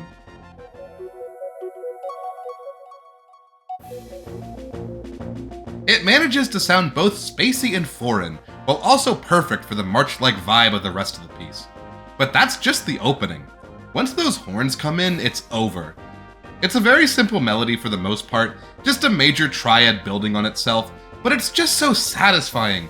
Those chords blaring out as if heralding the start of a massive space adventure, the excitement of the final frontier palpable as the trumpets fanfare a new era of exploration.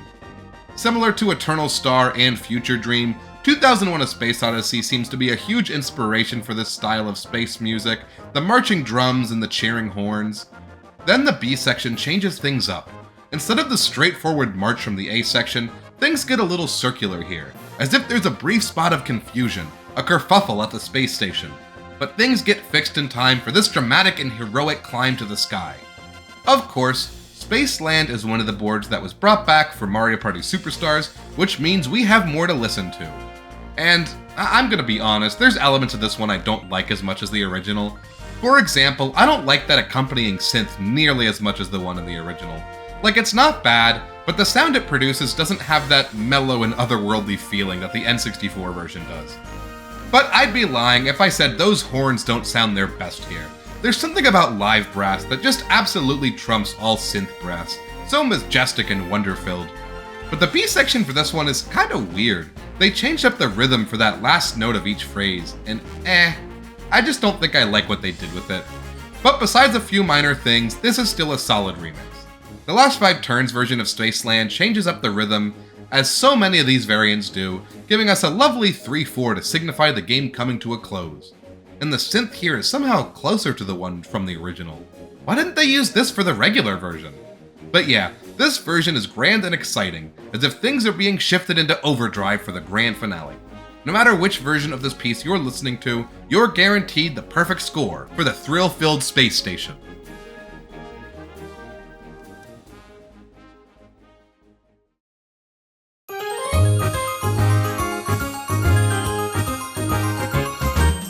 Sweet Dream! Come on! Listen to that upbeat, joyous music. The 3/4 swing rhythm makes everything feel so fancy, like we're at a gala for only the sweetest treats in the world. I love the piano, I love the horns, strings, just every instrument does its part here so well. It's almost as if they're dancing. It's not hard to imagine a ballroom of people swaying to the dulcet and sweet sounds of the ensemble. Things build and build until we get to this absolutely lovely key change, the melody so singable and melodic, before the key changes again for the big finale. This piece is pure joy, not a sour moment of suspense or dread, it's just true happiness from beginning to end. Very sweet, ha ha ha. Sweet Dream has my favorite board theme in all of Mario Party 5, and just barely misses the top 10 best Mario Party board themes of all time.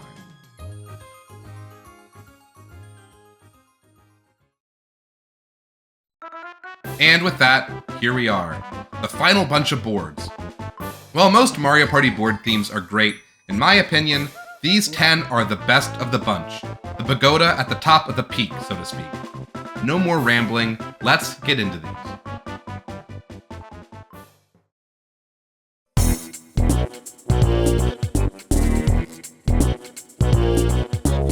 Waluigi's Island theme, to me, is Waluigi's theme.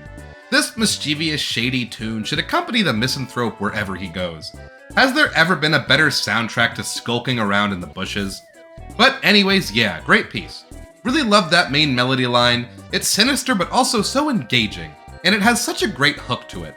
And the chord progression isn't anything super unique, but it's still so exciting in its own way. I love the call and response between the synth and the horns. There's just so many cool instruments all swapping in and out here, like a machine with a ton of moving parts, all while the bass holds everything together. The sneaky vibes, the menacing instruments, everything comes together to score a despicable, miserable man clad in purple.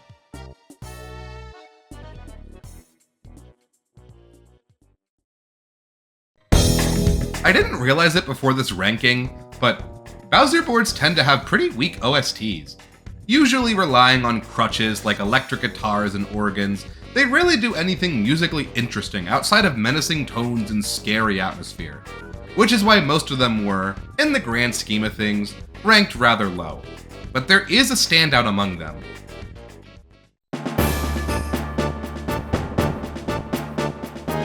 Bowser's Magma Mountain is a thrilling, intimidating march that accompanies you through the perilous climb up the eponymous mountain. And that melody line, man, it really stands out. I love that little flourish at the beginning, followed by its climb upwards. The next section is something pretty rare to see, a musical reference to Mario RPG. I didn't mean for that to rhyme. Anyways, yes, this is a reference to Bowser's Castle theme from Super Mario RPG, with a slightly different rhythm for the melody, making it not a super obvious musical reference if you're not paying attention. But those accompanying xylophone notes make it pretty obvious in hindsight. But what I absolutely adore is this final section, where the marching percussion cuts out, an almost ethereal harp climbing up to the heavens while these bells descend, like stars falling out of the sky. It's unnerving and whimsical at the same time, making it captivating. Anyways, Magma Mountain is a hard board theme to forget, what with its defining melody line, its unique references, and that chilling, mystical bit at the very end. Board sucks though.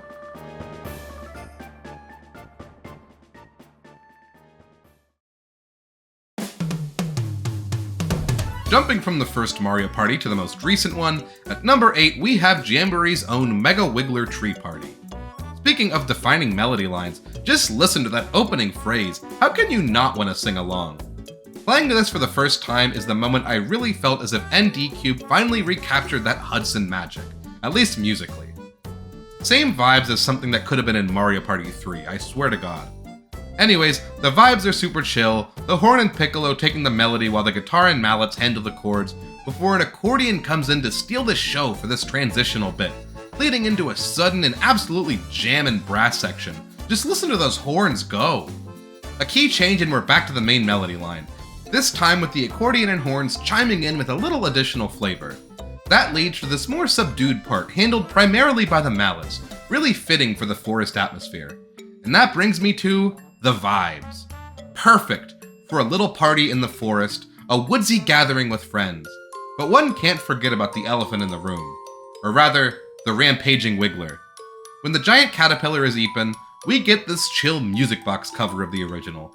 Just a skeleton crew left as the melody and some light accompaniment rings out. Careful not to be too loud and wake up the cranky little guy.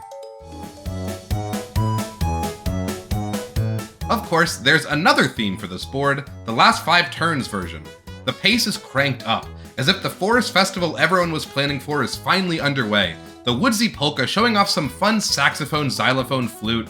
It really does feel like a great, dare I say, jamboree is now underway. The piece building up, and hey, there's that great melody! I love that for this remix the main melody line is kept behind closed doors for so long, as if it's being unveiled in some grandiose way, joyously bouncing alongside the oomphy bass. Then there's these celebratory saxophones, ushering in a fun 6/8 rhythm before things pick up again. That folksy melody returning yet again, before things loop back around to the start. There's something so quaintly fun about both of these pieces, like an alpine traditional dance. Jamboree was a return to form for Mario Party in so many ways, and, after listening to this piece, I can say that this is true for the music as well as the gameplay. Masterful stuff.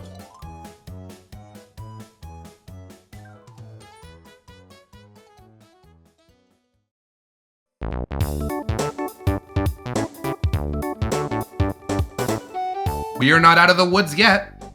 If Tree Party is based on any board theme in particular, it has to be Woody Woods. Same swingy beat, similar catchy melody, just same vibes altogether. But one of the reasons it works is that Woody Woods is just a phenomenal board theme to begin with. Mario Party joy at its purest, the perfect song to accompany a beautiful nature walk through the forest. Accompanying that iconic melody are so many moving pieces, rhythmic organ, dancing flutes, a constantly grooving bass. There's so much to listen to here, so many rhythms all at once. It's not disorienting in any way, it just keeps things remarkably interesting as the piece continues to march along, its various parts determined to stand out against the noise. Of course, that is until this piece's climax hits. Things calm as all of the attention is directed to this English horn with its defining, soothing melody against a series of flute chords and simple bass.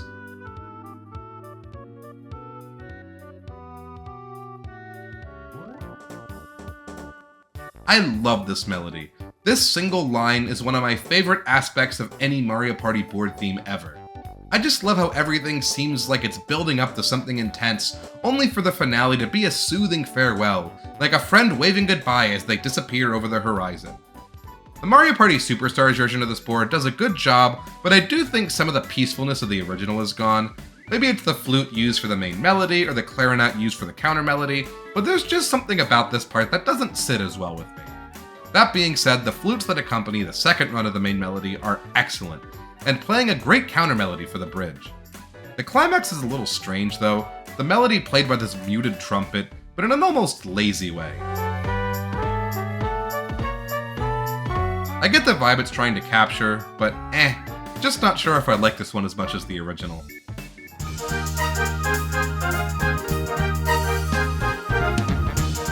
The last 5 turns version is also good, with a great beat and cheery atmosphere.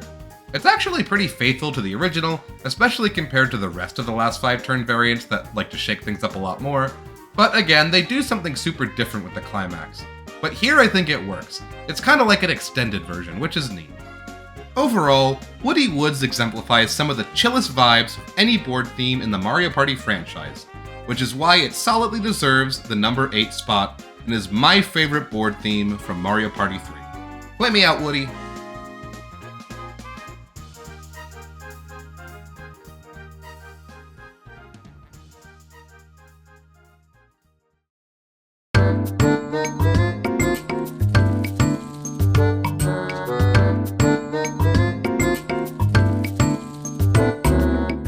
Shockingly, there weren't a lot of boards from Mario Party 9, Island Tour, and 10 that made it super far in this ranking.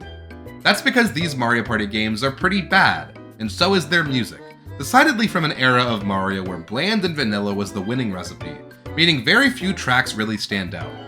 Few being the keyword. Because man, Blooper Beach is one of the best in the entire series.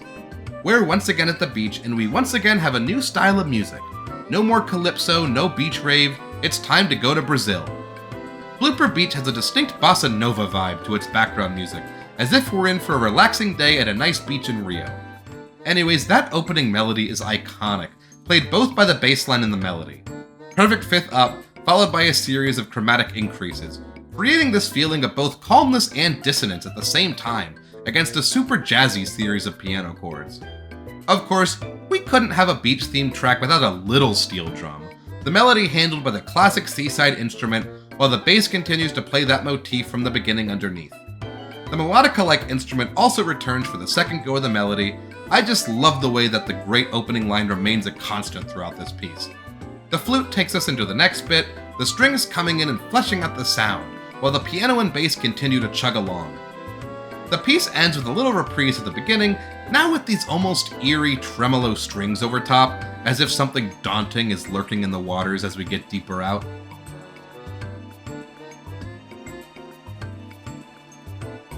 The beach vibes are just absolutely on point here. From the rhythmic percussion and piano, to the slow chill vibes, I can see myself wasting away in the sun while this track plays. As much as I'm not a fan of the early ND Cube era of Mario Party, I have to admit that they really knocked it out of the park and made one of the best beach tracks in all of Mario Party. Notice I can't say the best though. That's because there are so many. I feel like almost every game has some sort of beach or island or ocean themed board. Oh yeah, Blooper Beach is my favorite board theme in all of Mario Party 5. I mean 9.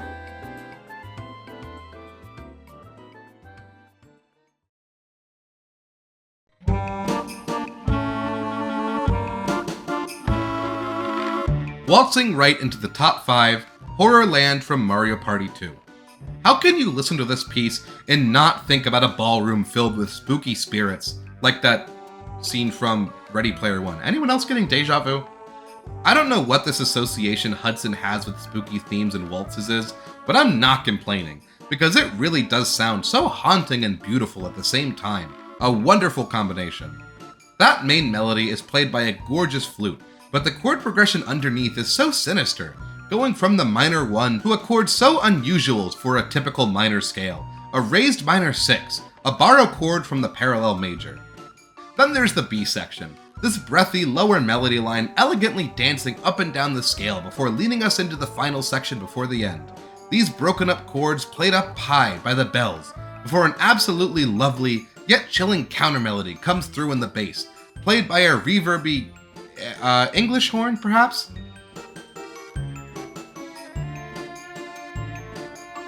Anyways, every aspect of this piece is, frankly, lovely. And for once, I don't really have any complaints for the Superstars version. It's a lot like the original with updated instruments, although maybe the sound isn't as full as in the original. I don't know, the original sounds a little more complete, but maybe I'm just hearing things, nostalgia taking control. Anyways, the accordions playing the chords sound great, and that whistle-like instrument taking the lead sounds pretty faithful as well. But what's neat is that the arrangement changes slightly depending on whether it's day or night. Once the sun sets, the theremin comes out to play, as well as some much more attention-demanding bass notes played by the timpani. The differences aren't too noticeable, but the added ghostly cries of the theremin are a very nice touch.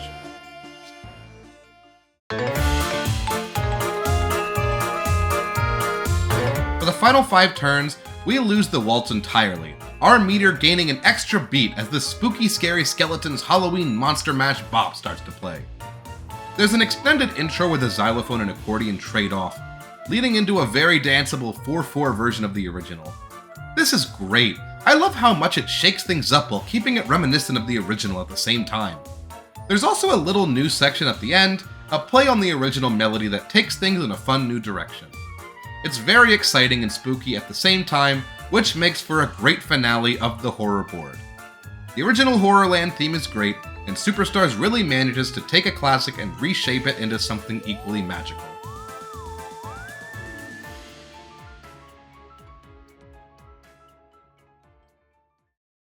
The Mario Party board theme I'm about to play has my favorite intro to any Mario Party board, and perhaps one of my favorite openings to any video game theme of all time.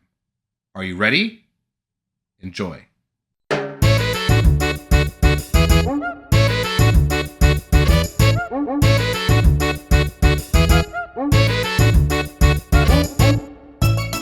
did you hear those chords? Did you hear the lively, wonderful horns blaring out the most joyous melody you've ever heard in your entire life? I love the chord progression. I love the horns. I love the percussion, which, thanks to Ovite1240, I learned is called a cuica, a Brazilian drum. Which is fitting because Bossa Nova is once again the name of the game here. It's like a party at Copacabana in here. And of course, we can't have a tropical beach themed board without a little steel drum, accompanied very nicely by a jazz guitar and Bossa Nova bass line. Not as big a fan of the ending here. That chord progression is very like Westminster Hall, if that makes sense. But then we get a great percussion solo before looping back to the greatest opening to any song ever. Yoshi's Tropical Island has immaculate vibes, the chill yet feisty notes dancing around on the pristine beaches. This board reappears in Mario Party Superstars, but I'm going to be completely honest, this one does not hit the same. I know I've been a little bit nitpicky when it comes to the board remixes in Mario Party Superstars, but this is easily my least favorite of them. The horns at the beginning don't carry nearly the same excitement as the original. It's like they've been completely neutered. And the melody line has been completely changed, this lower pitched guitar taking over in a way that just doesn't sound nearly as good. And now there's ukulele chords? Like, I appreciate them trying something new, but this isn't it. Give me my original back, please. At least the percussion sounds pretty good throughout. I love those whistles. But yeah, the exciting bite of the original is gone. At least the Final 5 Turns variant brings some of the excitement back. Now it definitely feels like we're having a beach party again. Finally, Carnival is here. Although the vibes are very different. So much of this piece is this repeating 3-note phrase taken from the ending chords of the original. But yeah, the vibes here are really fun and the new section at the end is great. But for my money, I'm taking the original. Unmatchable vibes.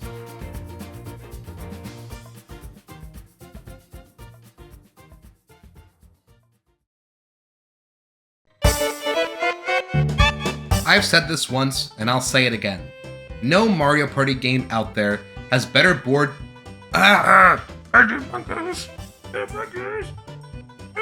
I've said this once, I'll say it again. No Mario Party game out there has better themed board tracks than Mario Party 2. These boards are all so distinctly designed and themed after various genres, and Mario Party 2's OST so deftly scores them with the most appropriate music imaginable. Case in point, Western Land. What, is it hootenanny o'clock already? With its happily strolling along bassline, peppy banjo accompaniment, and fiddle melody straight out of a hoedown, it's hard to listen to this track and not feel instantly teleported to the Old West, or at least like a tacky theme park western town. Things take a slightly dramatic turn after the first section, the tension building up a little bit, but not in the there's about to be a shootout way, more of a uh-oh, I spilled my root beer situation. Things pick up again, things building up to the grand finale, which we get as this really satisfying resolution.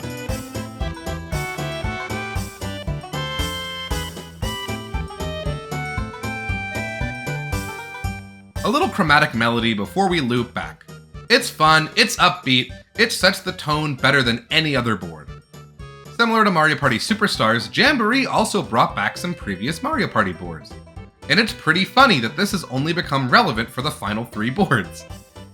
Anyways, these remixes, in my opinion, are even better than the ones from Superstars.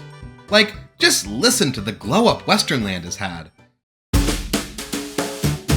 Just ignore the fact that they cut out the da-da-da-da-da-da from the intro. I know, it bothers me too, but we can move past it, I promise. The staples are all here, the friendly bass line, the fiddle, the banjo, the accompanying horns, but everything just sounds so much grander, like we've upgraded to the finest hoedown band in the Wild West. The next section has a really full sound.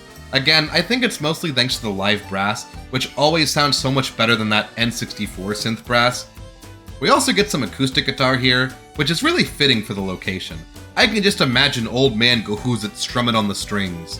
What's really cool about this version is that it has a new section at the end. You think the loop is about to hit, but then this upwards harp chord plays. The new melody sounds right at home in the original, this folksy, homey tune. There's something almost sentimental about this party, like everyone in town has gathered to wave goodbye to the beloved sheriff as he sets off, galloping away into the sunset.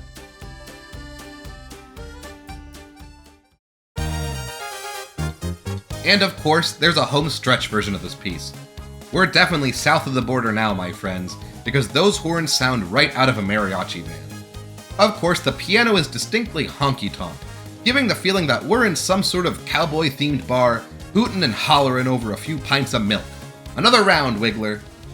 The accordion that plays between the various phrases is a great touch, adding so much Mexican flavor to the Wild Wild West. Of course, everything is once again building to that amazing new section, which worked so well here as like an exciting grand finale to the greatest hootenanny of all time. It's hard to get more exciting than this while still being background music for what's essentially a board game. Western Land has always been a favorite board theme of mine, so hearing it translated and worked upon so heavily by the Jamboree sound team was just such a happy surprise. Western Land is my favorite board theme from Mario Party 2, and my third favorite Mario Party board theme of all time.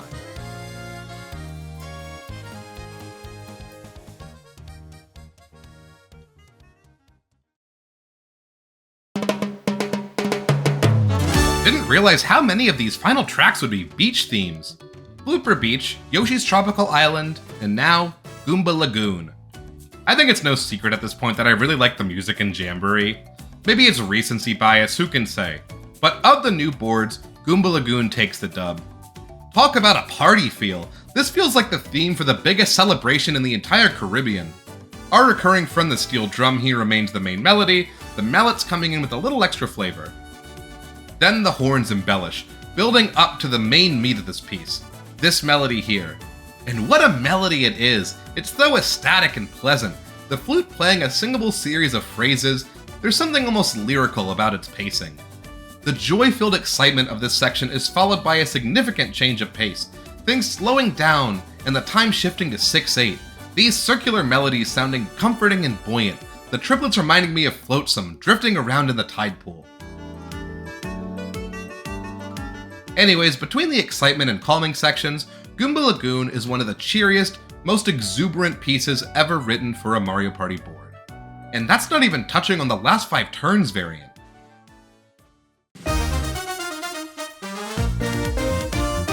The key shifts up, the rhythmic guitar picking up in the bass, and the horns excitingly drive us to the chorus, the heightened pace making everything feel thrilling without feeling rushed. I like how this section ends, the intense percussion cutting out, leaving us with just flute and piano, the sweet notes sounding like candy for the ears. But what they do with the 6/8 section in this version, oh my. No longer content to just be calm and relaxing, the horns sound out with grandiose, a fanfare to welcome in the massive ships. But that's not all. There's this ending which sounds so good! Funky piano, then the steel drums signal in, then the horns, before leaving us to yet another new melody line. The upbeat beach vibes never ending. This is a seaside festival that'll live in infamy. The original version of this song is amazing, but the crazy new directions the homestretch version takes are just breathtaking, every note sounding perfect for the vibrant beach setting. While Jamboree's other new boards all have great music, to me, Goomba Lagoon was an instant classic, entering the Mario Party board theme Hall of Fame. Goomba Lagoon is my second favorite Mario Party board theme overall, and my favorite board theme from Super Mario Party Jamboree. Kind of. I guess it's complicated. For those keeping track, I guess it's kind of obvious as to why. But, without further ado, the piece I consider the greatest Mario Party board theme of all time.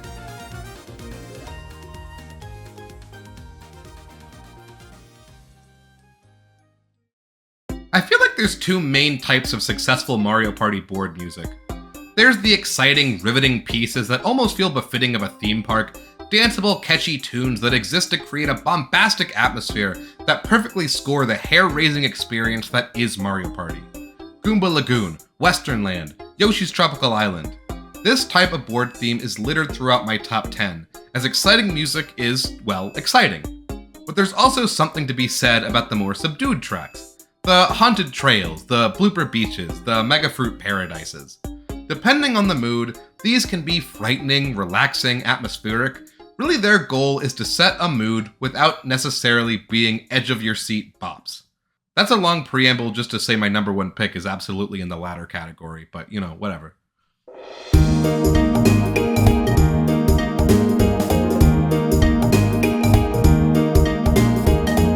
Mario's Rainbow Castle from Mario Party 1. Slow, swingy 3/4 time, breathy, droning string chords, suspended piano triads, Mario's Rainbow Castle truly makes you feel like you've gone beyond the clouds, beyond the strife and turmoil of the mortal realm, and have finally found a spot of respite in the sky, a rainbow at the end of a rainy existence. You guys feel that too, right? The bass pattern for this opening bit implies we're shifting between the 1 and the 4 chord, E flat and A flat, but our persisting chord throughout is A flat, B flat, E flat, which isn't quite right for either chord.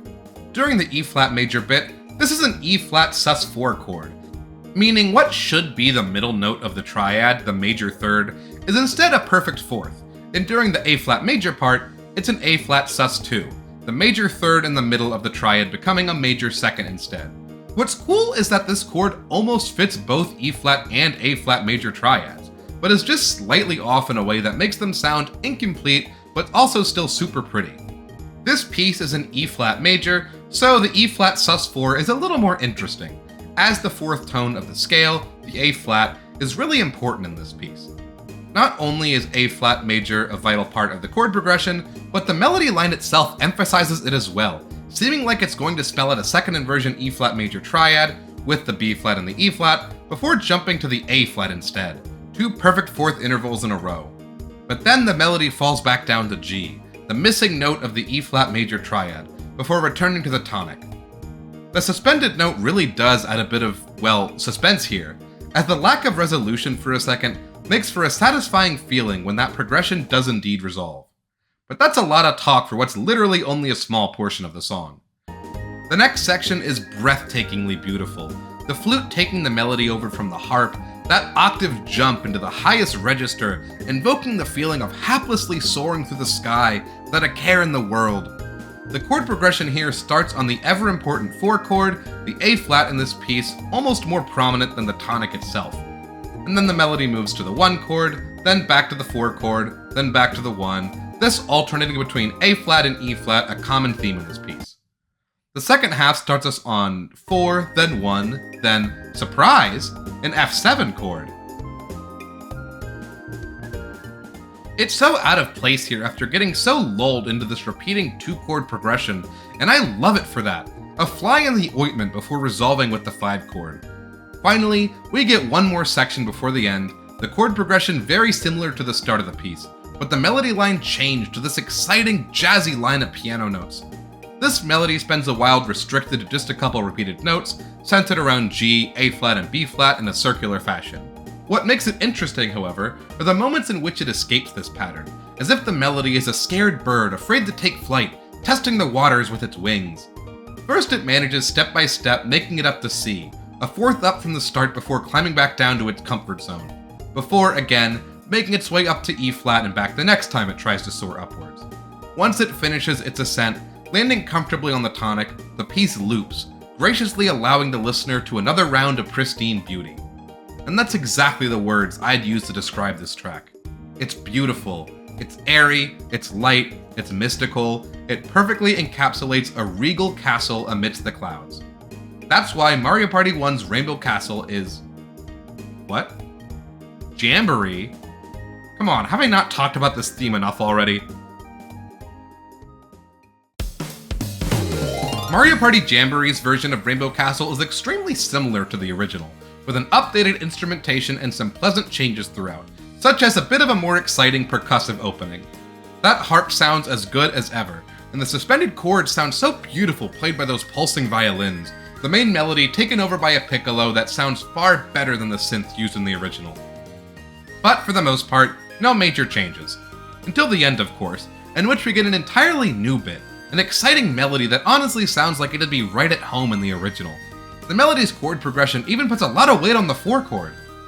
Then there's this little ending bit with little small elements from the rest of the song peppered throughout. When Bowser is at the eponymous Rainbow Castle, the clouds grow stormy and the music changes to this quiet, subdued, and murky remix, which, I'm gonna be honest, I don't love it, but I'd be lying if I said it wasn't fitting of the new stormy aesthetic. There's no real melody line here, just electric guitars and some arpeggiated chords for the most part. I think I'd be more appreciative of it if, like, the board wasn't stormy for half the time. The worst thing I can say about this board is that it deprives us of one of the greatest Mario Party songs of all time for a good portion of the playtime. But that can be forgiven.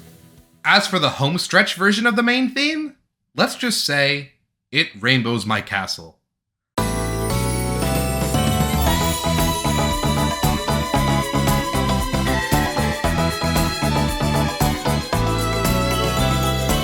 I think what can be said about all of the homestretch versions of Mario Party Jamboree boards is they don't take the name Mario Party lightly. This is festive dance music and turns a calming, peaceful track into something truly exciting.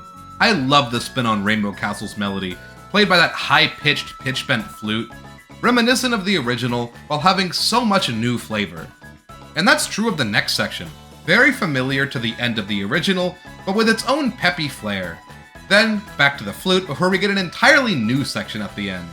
There's something almost sad about this one to me.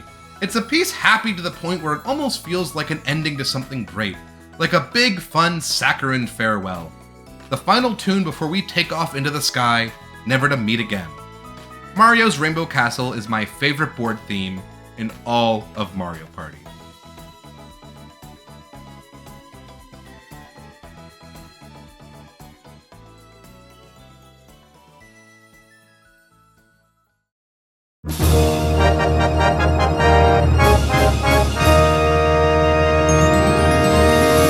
With that, I hope you enjoyed this ranking. Mario Party board music has an important job: make dice-based gameplay exciting and immersive. These boards all have wonderful themes, from cowboy towns to speeding trains to castles in the sky, and they all deserve fitting, peppy, catchy tunes to accentuate the atmosphere and entertain the player while Timmy takes 4 hours deciding who to steal a star from. And, almost always, Mario Party delivers, offering serene tracks, catchy tunes, and immaculate vibes. Party on, Mario Party composers. Party on. Thanks again for suffering through another overly long, rambling Nintendo music ranking. This being Mario's 40th anniversary, I want to do a lot of Mario-related content this year, be it rankings, medleys, secret third things. Thanks to my very special Patreon subscribers for your continued backing. I can't tell you how much it means to me to have your support. If you'd like to support me and also get access to bonus content, click the Patreon link in the description of this video.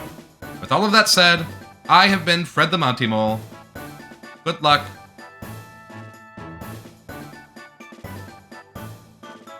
And good mole.